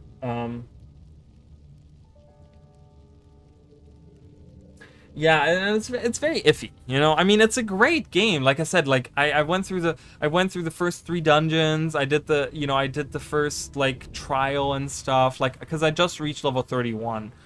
So I got my upgraded my class or whatever. Like, I got I'm a scholar now. I got my little fairy friend, and I got my chocobo that helps me in battle and stuff. There's a lot of like really cool elements to the game. You know, there's a lot, like the combat in dungeons and stuff feels really good. Having a holy trinity, you know, is like kind of like but it gives it structure. It makes it feel organized, you know. And like I said, it's a beautiful game, and the lore of it is kind of cool, you know. It's kind of like there's a lot of cool stuff that they have in the game, so it is a great game, right? But it's like I don't know, Guild Wars 2 is just like, oh man, the immersion is just there for me. You know, I can literally sit there and like play Guild Wars 2 for like 5 hours without stopping and just being like, oh my god, it's been 5 hours. Like, I don't even realize it because I'm so immersed into the game world, you know. So I don't know. All right, let's continue this. Enough about that. But yeah, it's definitely, I mean, I'm gonna be playing through it. Like, I'm gonna be playing through what do I have? Swordsmanship, beast mastery, strength. That's okay. I just kind of want to have that. Is there like another one that's kind of like that makes me run? That's like not strength. That's okay. We'll go with strength for now. What is this person doing? What's happening? Do we have anything? All right. Well, let's go into the first mission here. Oh, can we actually go up here? I think it blocks you from. Oh, it does not. You can look beyond the lands. It's beautiful. That's a later mission over there, guys. That is actually an outpost right there. You can actually see it. That's the outpost for the Ruins of Sirmia mission. That's the little tent where the merchant is at. You can actually, that's a little outpost. When we get there, I'll show you guys, and I'll be like, remember how we were over on the stairs over here by the wall? That's it. All right, let's get it. He has the ability and more potential to have better combat. Yeah, it definitely does. And I think that's based off of Guild Wars 2 not having a subscription, which I think is probably the worst decision they ever made. And I don't mean a subscription in the sense of like, hey, you get to play the game if you pay us $12 a month. Like, I don't mean that, but I mean like offer a subscription service. Like give, you know how they do the equipment requisition thing that they do once in a while, like when a new expansion drops or something around that, you know, Living World stuff or whatever, they do like a equipment requisition thing where like over 4 weeks you get like stuff given to you, and you have to, like, you pay a price and it's cheaper in the beginning and then every week it becomes like more expensive or whatever. Like, if they were to do that every month as like a subscription thing, dude, I would love that. I would pay $15 a month to get this and just get random items. I don't even care if it's like items that like, oh, you get like a weapon unlock thing, or you get a glider unlock thing, or you get whatever, right? That's what I would love to get. Like, I would so love to have them do a subscription thing. I don't know. I'm just, you know, I don't know. I mean, I know that I can just go on the gem store and just buy an item, but it'd just be really cool to have something like what I just described. I think that would be really cool. Look for natural stride. Oh, as a sprint ability? Yeah, you're right. That's a good idea. Yeah, I didn't even think on the terms of like Ranger. Ranger has a lot of different things. Yeah, I should get that instead. I should change that later because I can. It's probably expertise or wilderness survival or something. And I can level that up easily. Yeah, I think so too. I agree. I completely agree. I think if they had done like what I said, if they had made a subscription and it's just all the gem store stuff you just get sent to you in your mail if you're subscribed. So like a new skin comes out and you're subscribed, hey, you're gonna get it sent to you in the mail when it comes out, the day it comes out, because you're subscribed. Because you pay them $15 a month or whatever. Like, that's what I feel like they should have done, you know? Let's try final thrust. That did pretty good. I gotta say. Stop running away. They keep running away. It's really annoying. Yeah.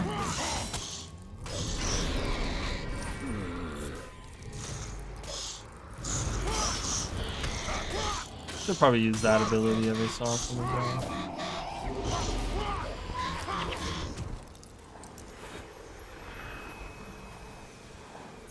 But yeah, you know, I mean, it is what it is. They decided to make it that way, and they kind of shot themselves in the foot with it, I think. And I think the other big mistake they did was using the Guild Wars 1 engine.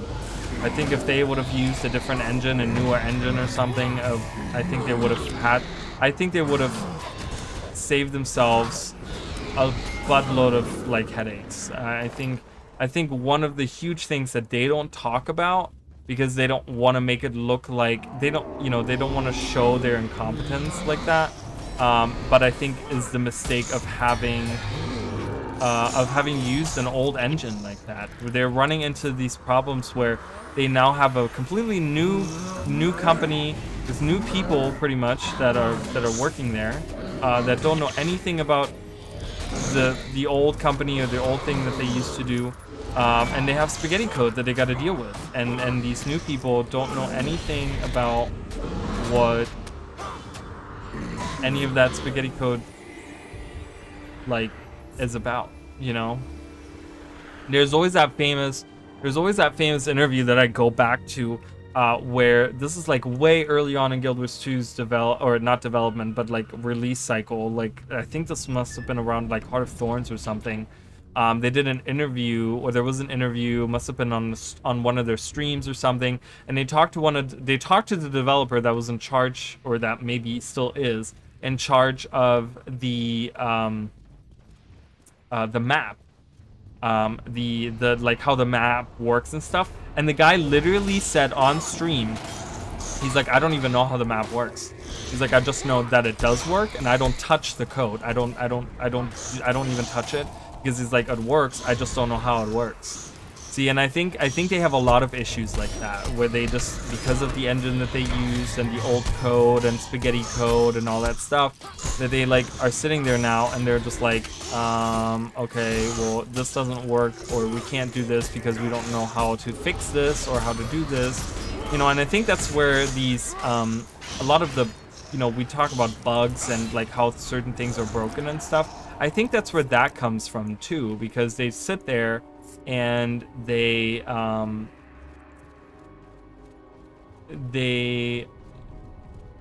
you know, they fix like one thing, and then like 20 other things break, but they just have no idea how to fix that.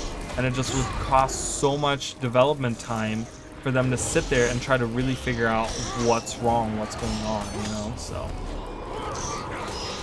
I feel like if the program was free to play and then they would release and you can't play the game. Yeah, I mean, they could have done it that way. You know, that would have been something they could have done as well.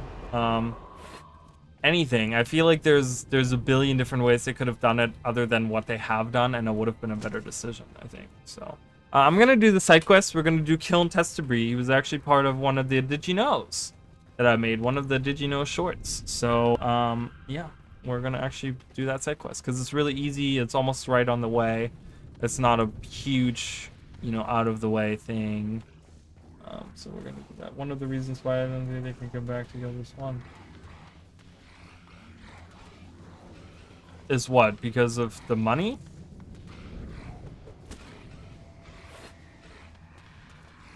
They can't come back to it because of the money?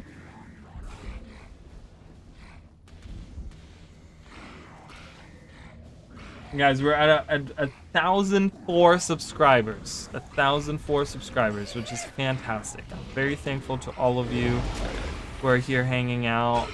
I'm probably gonna go, I don't know, I'm probably gonna do this mission. We'll see how we look after that. We're getting, well, you know, I know that I spent a lot of time just talking about random crap, but we'll be back tomorrow. I'm gonna be doing Xenoblade Chronicles 2 tomorrow, guys. I do want to finish that, and like I said, I do want to play Terra Enigma at some point. My favorite game of all time. I'm gonna be so excited to play it. I haven't played it in a long time.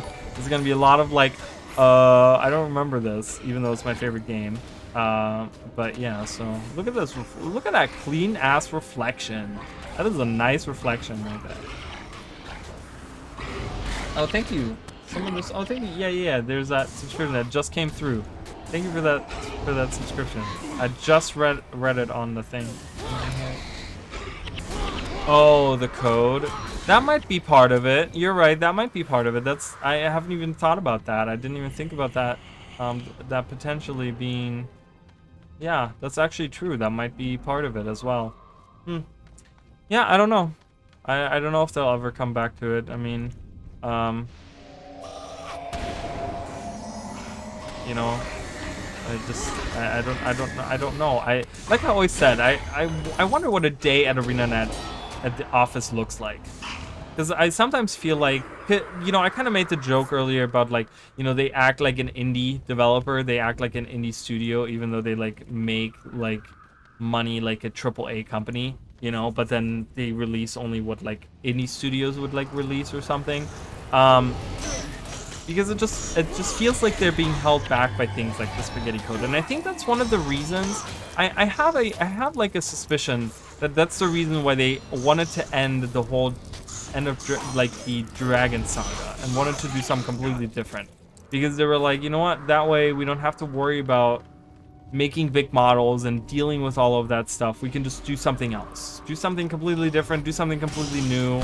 And I think that probably helped them as well with the new talent that's at ArenaNet now. You know, the new people that are there pretty much.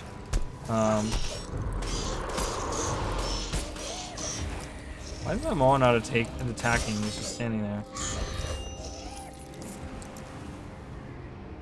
This Moa, guys, like, this is only a level 4 Moa. He's gonna grow to be gigantic, because in Guild Wars 1 they actually grow in size.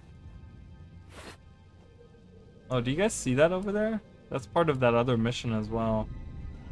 Hopefully you can see that.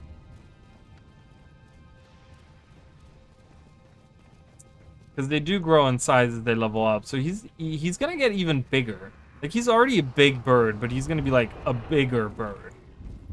He's gonna be the biggest bird.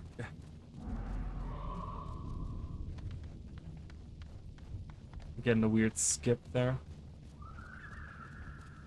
I did lose some frames at some point. I didn't even notice that. It was only 117 frames, which is like nothing.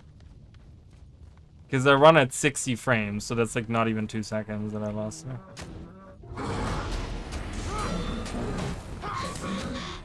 Must have been when I loaded into the game or something. Yeah, I'm getting a little tired. And then Tuesday we're gonna do some Guild Wars 2. I don't know what I'm gonna do in Guild Wars 2. Maybe some World vs. World. I do want to finish up that armor. I don't know who just leveled up. My pet just leveled up. I do want to finish my at least one piece of armor still before the new expansion is coming out.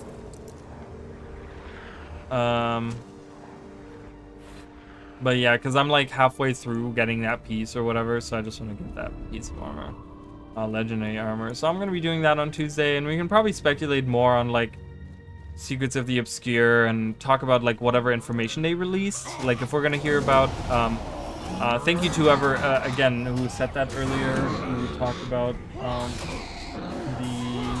I don't know who said that.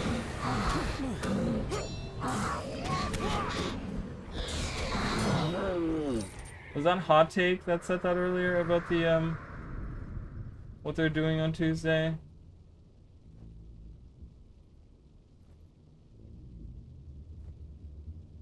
Someone said it and I can't find it, so I'm sorry, but whoever said that, thank you again. But yeah, so on Tuesday we're gonna get info on the relics apparently, so that's gonna be super fun to hear about the relics, how they work.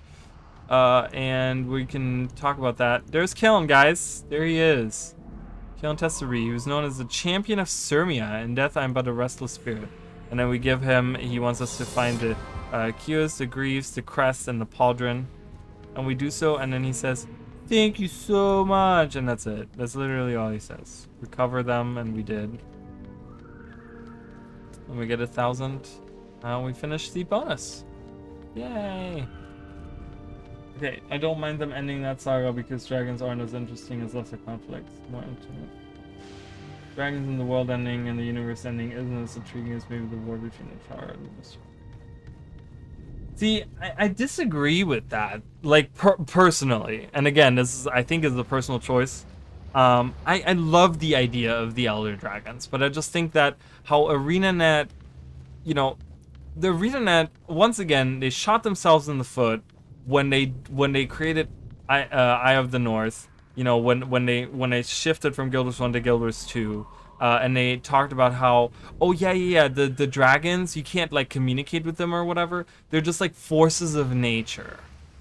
And it's like, okay, so they kind of shot themselves in the foot. So for like Zaitan, they were like, well, you know, how do we create a compelling enemy that, like, you know, can shit talk us or whatever? So they created like the mouth and the eyes of Zaitan, right, that could communicate for Zaitan, right? And then they kind of like, by the end of it, they completely threw that whole idea out the window. And with like, you know, because when we're talking about like not Primordus, but like Jormag, for example, Jormag was able to talk, right? Suwan was able to talk, right? It was just like they weren't forces of nature. They were then all of a sudden they were like actual like beings and stuff. Right, and like I said, they kind of shot themselves in the foot with that, by how they initially set these elder dragons to be, you know. I just think if they had approached them differently as actual like living entities that you can like talk to, that you can communicate to, that are actually like, I think they would have made better enemies. You know, with like actual like goals other than just like, oh, feeding on magic, like having actual like, oh, you know, Jormag was more compelling of an Elder Dragon, but that was only because they wanted to defeat Primordus, right? Which was their twin, and they were like opposing forces, right? So they kind of, Arena had to spin some of the story to make it seem more interesting than it was. Because having Elder Dragons just being forces of nature, and we go defeat one and defeat the other and defeat the next and this one and this one and this one, is like, Char invasion force. what? Captain Calhan was right. You know, I don't know. See, that's a cool Char, because he's like, I mean, I know that's Bonfaz, he's a total dickwad, but They've spotted us. Back to the wall. he's like upright standing, so it's like really cool. All right, here they come. Let's skip that. Let's go. You have to run away now. Run away. I kind of want to wait on my imp, because I don't want him to die. If he gets left behind too much, he's gonna die. But yeah, while I do, on the other hand, I do understand that like smaller conflicts, like, you know, I wish we would have got, like most people, we would have gotten more Palau at Joko, and I know that people, there's certain things that people would have liked to have seen, you know, the Ministry of Purity stuff. Like I hope that someday we're still going back to that. You know, there's stuff like that right, defeat him already. You gotta go. Is that the Char already behind me? That was really fast. Oh god. Here they are. Alright, we're just gonna run now.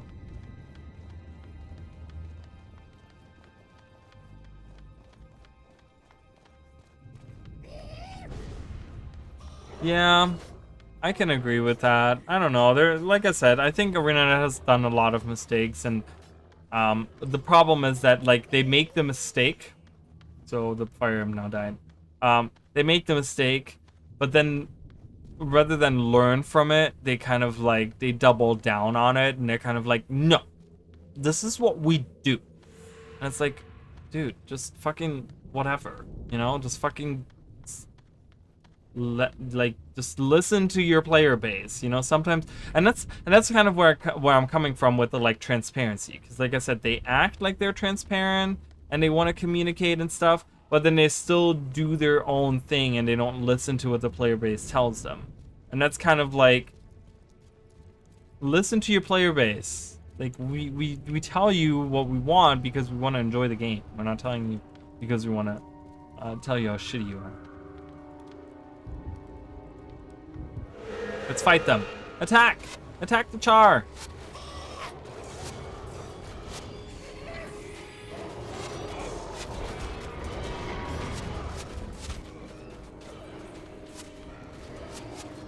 Oh my god. You can do it! I believe in you! Oh, they're all dead. Everyone's dead. One's dead. And Fire Emblem is the only one holding him back. Okay, we gotta go. Ah, they're coming. Alright, there's Captain Callahan. There's a quest in one of the forests in the Char starting area where you can actually find him. He's really cool because he's the only one with white armor. You're back. Well done. What news of the Char? Sir, we found Bonfaz burnt fur and the Char army in a valley Perhaps, to the but north. that's a hard thing to like implement in a game. I feel like, you know, Speak. that would be a very tough thing to implement in the game, to have it like happen over time, kind of thing. Because they had it for 10 years, right? It was like a story that spanned 10 years. It's still There are too really many. long of a We'll story. never hold them back. So The wall is lost. We must fall back. I'm kind of glad we're done with it. We're moving on and we're doing other things. It's a good thing. Like I said, I enjoyed the dragon story. I liked the story with Oreen. I liked overall. I gotta say, I was very impressed with it. I thought it was super fun. Oh my god, look at that army of Char.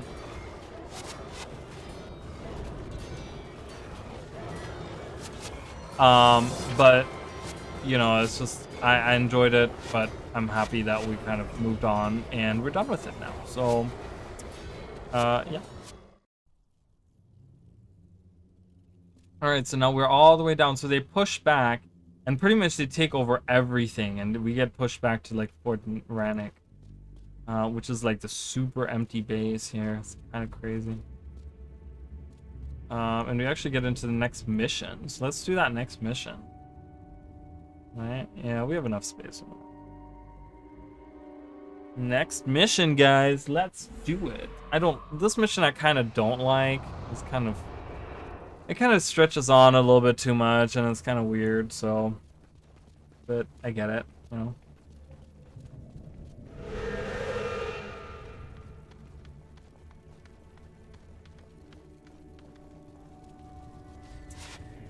Da-da-da!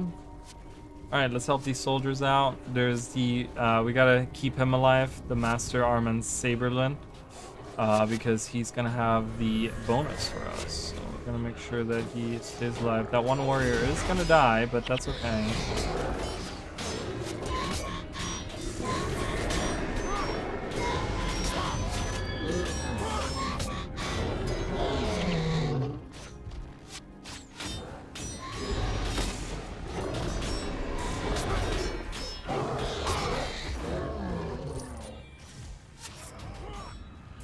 Oh, another soldier died over here. These guys are just, I don't know what they're doing. So I remember doing the comparison streams, we were actually like, I kind of stopped here for a second because I looked at these pillars, and these pillars are really weird because they have like a dragon on the bottom, and then there's all these like weird, that looks like a Nordic knot or whatever they call that, like one of those things, and it has these, I don't know what it says on here. I think you can translate this, maybe, I'm not sure. And it has this like picture of this like creepy lady. It's really weird, and I remember stopping and kind of looking at that, and I was like, that's so weird. I'm like, I don't know who designed that. Obviously there's no meaning behind it, but it's just like, it's kind of weird to think about. Favorite Guild Wars 1 mission? That's a tough question, because I don't... Again, that's...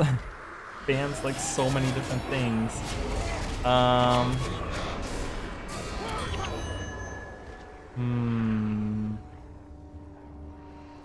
don't know. Oh, that's so hard. I don't know. Because I like Thunderhead Keep, because I like the whole, like, having to defend Thunderhead Keep, like... At the end, that's kind of cool. You know, I like the last mission in Prophecies where you just have to fight on top of, like, in the volcano on top of a bloodstone. I think that's really cool. I don't know. And that's just thinking of Prophecies. I'm not even thinking of like Factions. Factions has some cool stuff in there. I remember, I do like the Raizu Palace mission. Tanakai Temple is really cool. It's really tough, but it's really cool to me because you get to see all those old heroes and you're like under pressure. All right, there's the bonus mission. I don't know. Do you have one? Do you guys have some favorite missions? I don't know. What's something like? Obviously, I'm not thinking of everything, you know.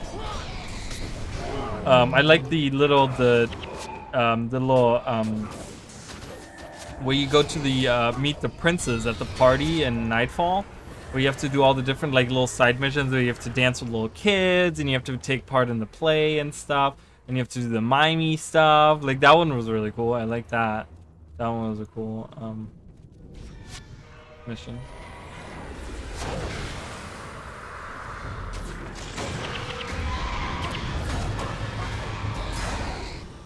I'll visit our square where you combine your forces.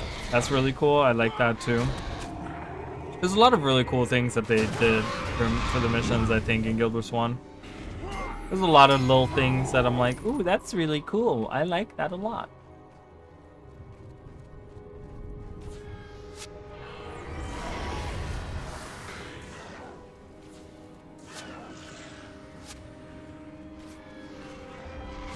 There's Dieter Saberlin.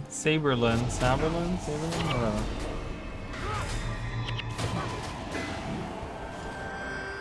I leveled up. Yay. Swordsmanship. Alright.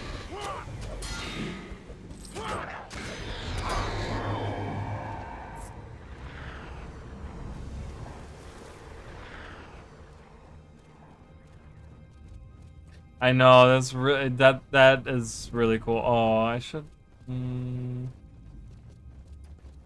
really go around since I'm a melee character.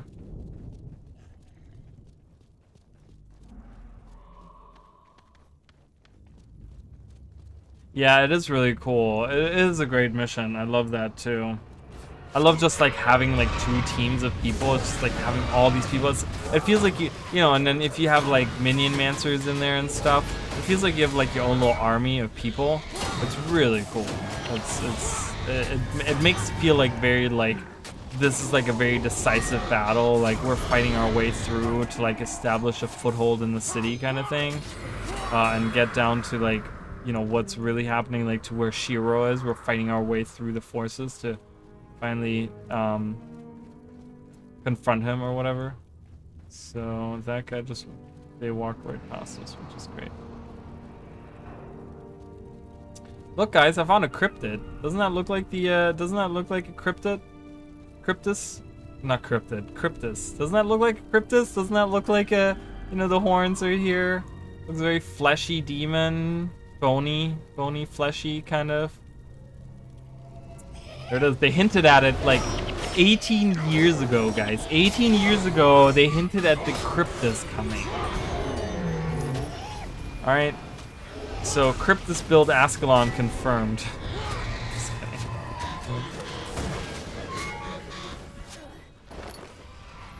Oh, they came back around. They came back around, guys. You see that?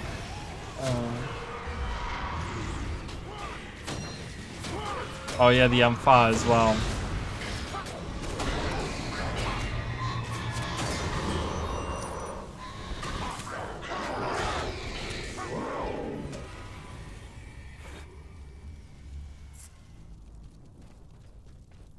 Yeah, the new demon faction though looks really cool, and I'm very excited. Like all the pictures that we've seen of the Cryptas, they look really, really awesome.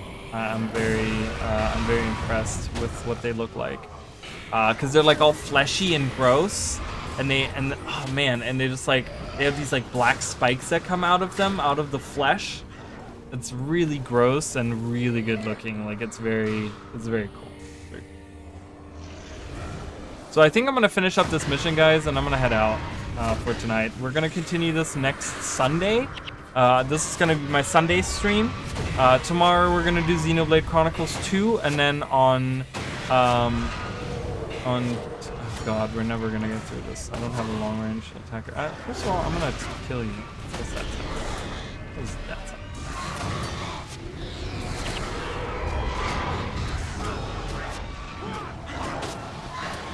I need to catch up on Guild Wars 2 content. I finished and edited a few of the side quests with barely been in the story. They are, yeah, I do agree. Some of those are fun.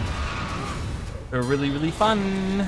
But yeah, Yala Delve, good luck with that. It's not that fun. It's not that great. But, you know, it does what it is. Can I just tell you guys to not attack them, please? I know that the fire ambush is gonna be stuck on these guys forever now, and it's fine. We'll just leave him behind and he'll hang out.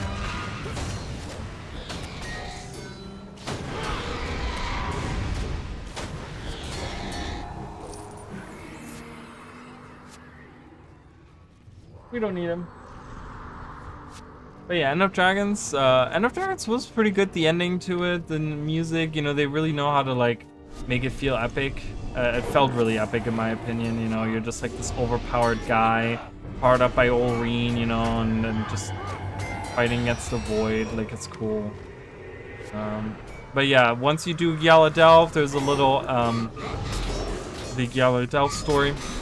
Once you finish that up, you actually get like a little interlude thing where you meet up with Olreen, And then after that is where the Wizard's Tower in Garenhof, like if you do that story, that's when the Wizard's Tower will disappear in Garenhof, and actually the dialogue of the people in the town will change. They will actually have new dialogue, and they'll talk about the tower, and they'll talk about how like, pretty much really depressed they are that the tower is now gone. You know, so but yeah, so that's and that's gonna lead up to the next story, which is gonna, I mean, I can't believe that the next expansion is already coming out. Like, I feel like it's just been a few months since End of Dragons came out.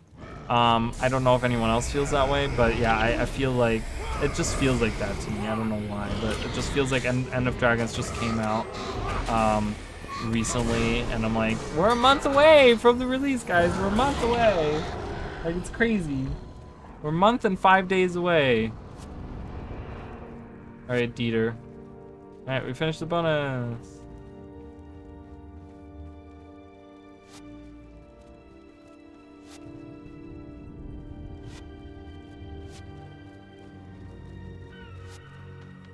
Kunabang reveal. I like she's alive and then she's still there, but I don't know about how I feel.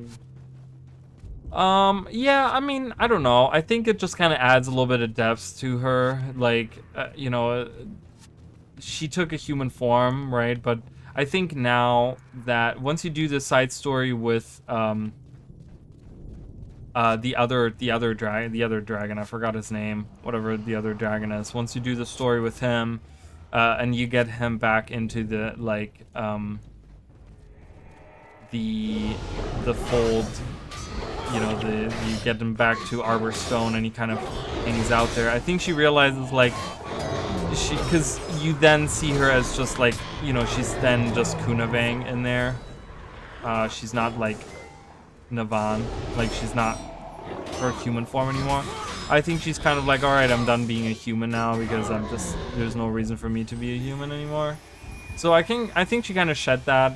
I think it's okay. I don't think there's anything bad about that. This is kind of it doesn't take anything away from her being who she is. You know, it doesn't take away from her being still Kunavang, the Salt Spray Dragon that we meet in Guild Wars 1. You know, just kind of like, all right, well, she actually had like a little bit, like she had like some interesting powers, and you know, she survived over the years by doing what she does. Yeah, I'm gonna kill these guys. Kill them!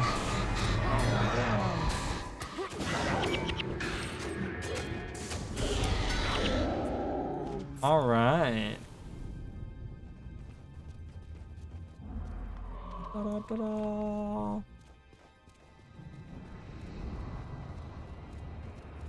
And I don't know if I'm gonna be able to play through all of Guild Wars 1. I mean, I did spend a lot of time like stopping and talking kind of thing, but I'm trying to get through like at least prophecies before 2 bones. Look at that. I'm trying to. This engineer, I think he's supposed to be dead. These guys are supposed to come over and kill him. How are these all alive? This is not, none of these engineers are supposed to be alive. They're all supposed to be dead. They're all supposed to be dead on the ground. This is really funny that they're all alive.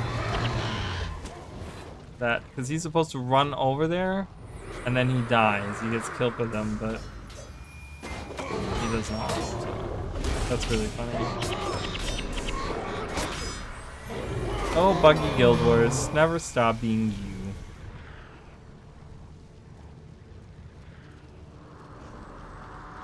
Yeah, I guess, yeah, I mean, okay, I can see that. I can see that. I mean, I wasn't saying that, you were saying that it's inherently bad. I'm just saying, like, I just don't think overall, like, objectively, I don't think it's anything. But, you know, I get why some people would, you know, would be kind of like, well, that's kind of dumb. Why does she have to be human? Like, I get that, you know? Dude, I did 43 on that guy. 43 damage on that guy. That's a lot of damage. For, like, a low-level guy. For level 6 over here that I am.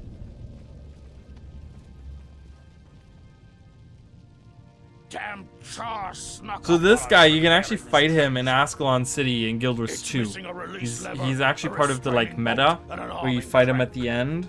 Search the other wrecked trebuchets to find those Siege three Master pieces Lormar. and bring them to me. If you do, I can fix this little lovely, and we'll give those char a taste of their own filth.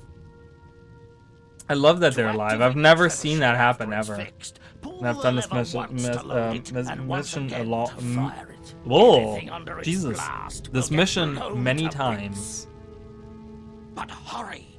More char come through the wall every minute. No, they don't. You're such a liar. Such a liar. I just love that they're like, these engineers are just hanging out. It's so funny. Alright, I gotta collect stuff. I think there's one in here, isn't there? Is there one down there? I don't know. They bribed them with fish. What, like, that's actually really interesting. Like, what do char like to eat? Like, what's their favorite thing? Is there really like a cat thing there?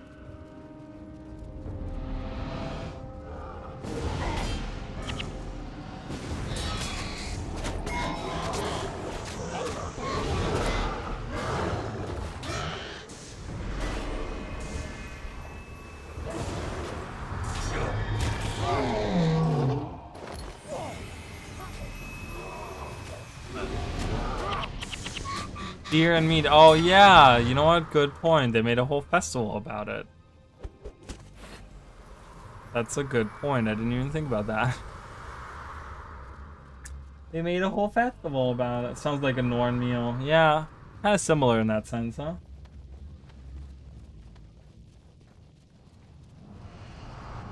Oh, okay. I see that. I get that. Like wanting the characters to look the way they like, not change form. Oh, Jesus! Did you see that? That was weird. Can I actually get through there?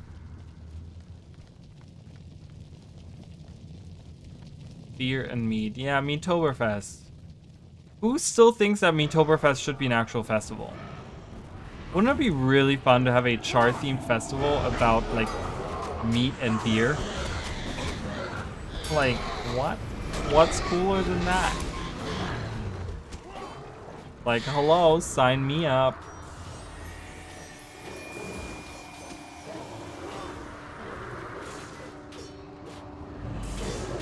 Oh, I can't attack. I was trying to attack. Sorry. I'm yawning. I'm tired. I'm getting tired. But that's okay. It's already late. I didn't even realize how fast the time had gone. Like, time flies when you're having fun. Alright. Alright, let's... Can I walk over these? I can't, so you have to walk around them. It's so annoying. Give me a jump button. Alright. It's ready now.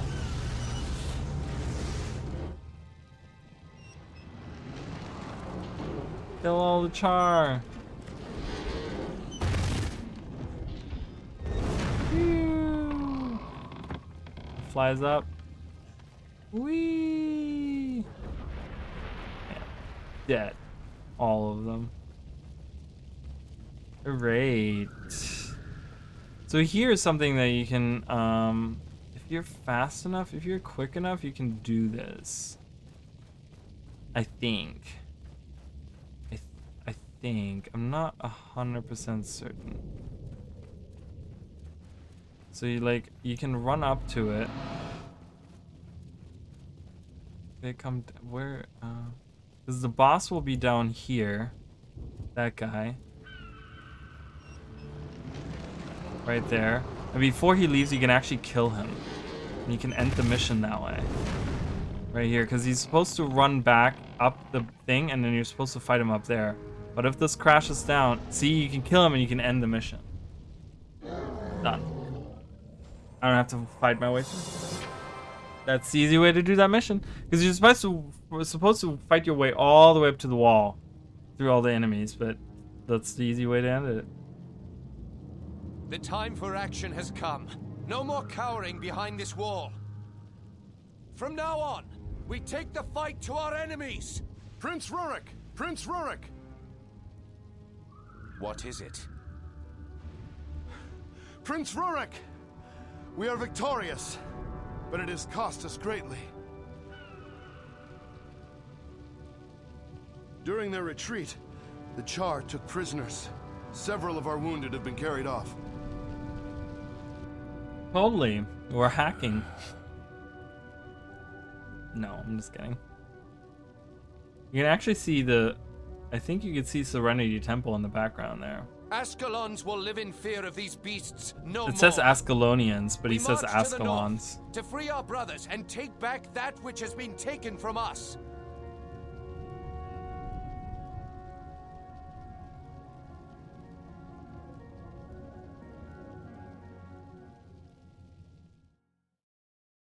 Speedrunning skips this mission? Probably, yeah. Because I think, can you get here? Can you get to the Ruins of Sirmia mission? You can. Yeah. Well, I mean, I don't know what's faster.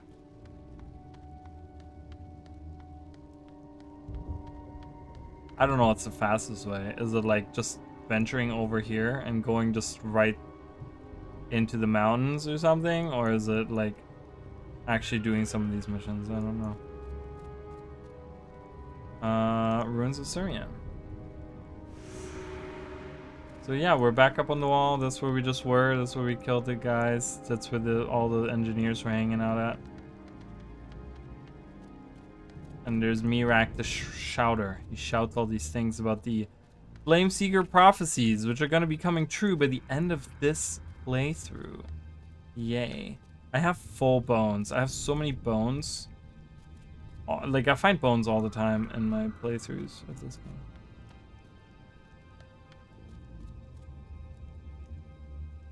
Yeah, I mean, you don't have to do any. I remember when I first started this game on my own account, I didn't really know like where to go and stuff, and I didn't realize that I was supposed to talk to like War Master Titus here in the city to actually get like a quest to come to the Great Northern Wall.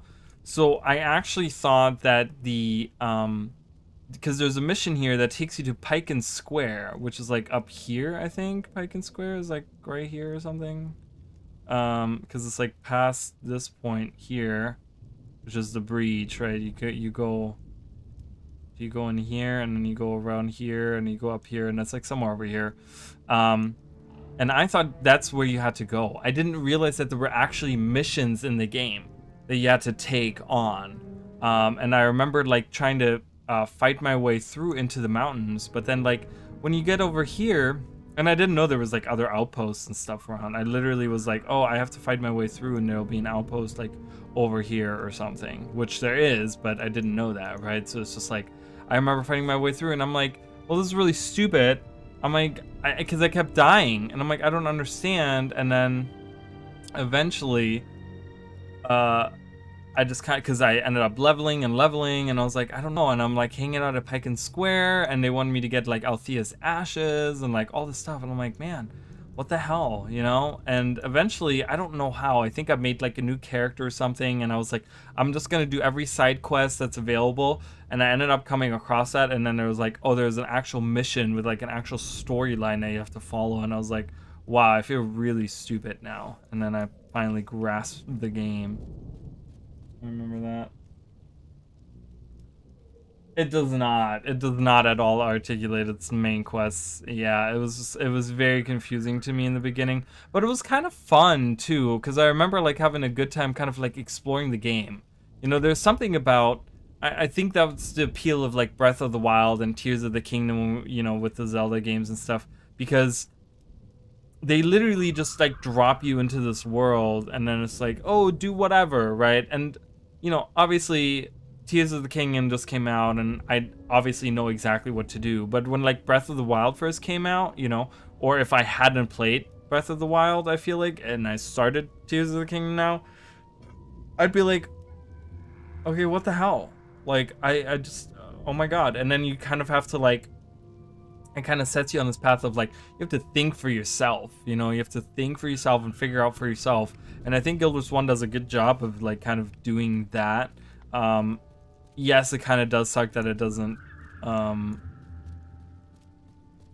you know, tell you about some of these things. But yeah, I think there's like a little mystery about that, which is kind of cool. But yeah, there's people playing, guys. There's still people playing to this day, hanging out, doing this stuff. It's fun. Like I said, I thought you could see Serenity Temple, but in the cutscene at least, I think you were able to. But well, the thing is with the cutscene, it happened over there, I think, didn't it? Because it happened on one of these platforms, and I think it's on that platform over there that happened. But you could see like a little statue of Dwayna in the distance, which I think Serenity Temple is like, isn't it? Oh, it's right there. That's where Serenity Temple is. So yeah, it's definitely, you could definitely see it. The statue of Dwayna is like over there somewhere. Sadly.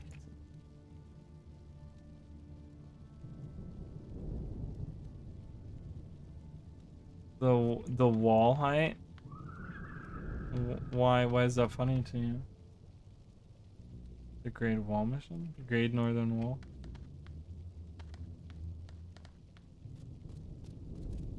That's where the mission outpost is, by the way. That's where the first mission starts. Which is kind of cool to think about, because this is where the mission ends. You come up here. This is where the enemy would have ran up to if I hadn't killed him down there, and we would have had to fight our way up. And this is actually the outpost for the first mission. So it's kind of weird how they like reuse that. And look at that. You look over and you can't even see they see that? See how different that looks now? Because there's like, and you go in there and then it's like, this is it. There's like a whole, we were just standing up there. It's so weird to think about.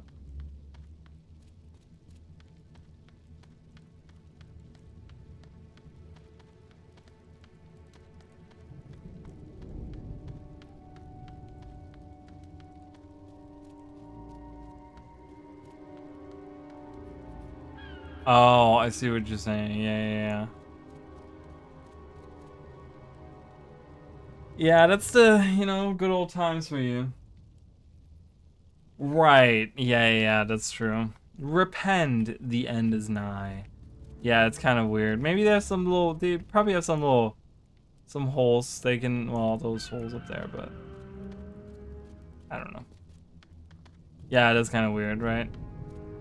But yeah, and then you can do, I remember also doing this side mission right here, the Frontier Gate Fugitives, because I was like, oh yeah, I'll do that.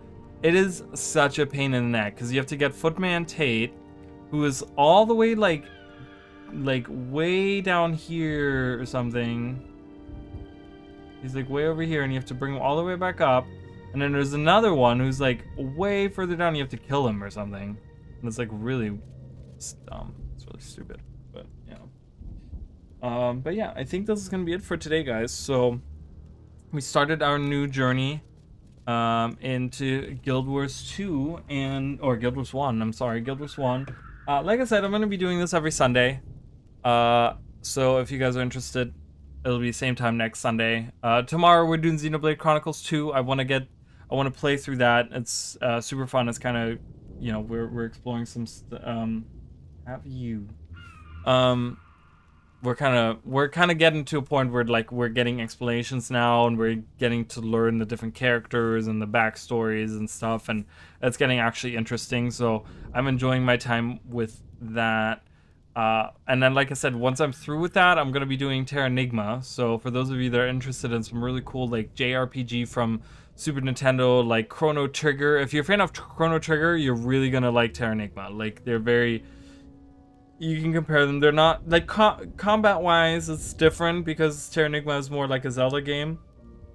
But I feel like the anime aesthetic and the like the idea of like the world and the characters and stuff is more akin to like a Chrono Trigger.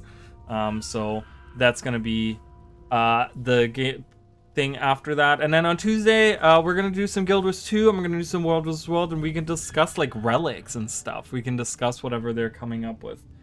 8-man party vanquished Ascalon. I have not done vanquishing at all in Corteria. I think the only vanquishing I've ever done was in factions on my main character. I have done, it was something I did on stream before End of Dragons. I kind of wanted, I was like, well, you know, a good way to show off the area before End of Dragons, to kind of like showcase how everything is in that game. We did vanquishing of all the different areas, so I actually did that, but I've never done it because I know you can travel like all the way from the temple of the ages or whatever, and you can travel all the way down without hitting any outpost or whatever and vanquish everything doing that. You know, you have to like go down here, and then from Region Valley you have to go into the Pockmark Flats and then into the Eastern Frontier, which I think that is the most eastern place, right? I don't think there's anything past that. But yeah, you would have to travel so far down, and that's like a huge investment. That's a huge time investment to do that. I don't think I'll ever do that, but yeah. Anyways, yeah, and so, but again, thank you guys so much. We're over 1,000 subscribers. We hit 1,000 subscribers in the stream. 1,004, like I said, we're at. Thank you for, on top of that, for all the comments and views and sharing the content and all that stuff. I have more stuff coming, and you guys can always let me know. Like, I'm on Twitter. You guys can tweet at me or whatever. If you want anything in particular that you want to see, or if you want to talk lore, theories, whatever, you know. But yeah, thank you guys so much. Thank you for all the discussions that we have. We had Halfang in here doing a ton of that today, which is great. Will Sigmund was here. Thank you so much for that. Oh, I didn't color the armor. I apologize. You guys remind me next time, I'll do that. Jacob K again, as always. Valik was here as well. Thank you. Hot Take was here. Mr. Juice himself back again. He was here. Glad to see you that you were here. Akopito was here. Emily was here. You wanted to see the Moa.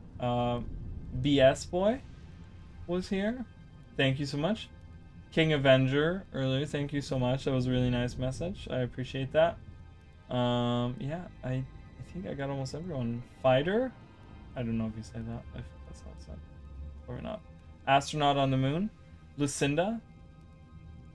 I love it. I love all of you guys. Thank you so much for all the support. Yes, it was super fun. Thank you so much. You have done that? Yeah, that's very impressive. I don't think I'll ever do that. Yeah, but like I said, you guys can always talk to me. Tuesday, we'll be back with Guild Wars if you're interested. Xenoblade Chronicles tomorrow. And I'm working on other videos. So, you know, stay tuned for those. So thank you guys so much. I'm heading out now. I'm going to bed. I got to get up early. So thank you guys. I'll see you then. Bye, guys.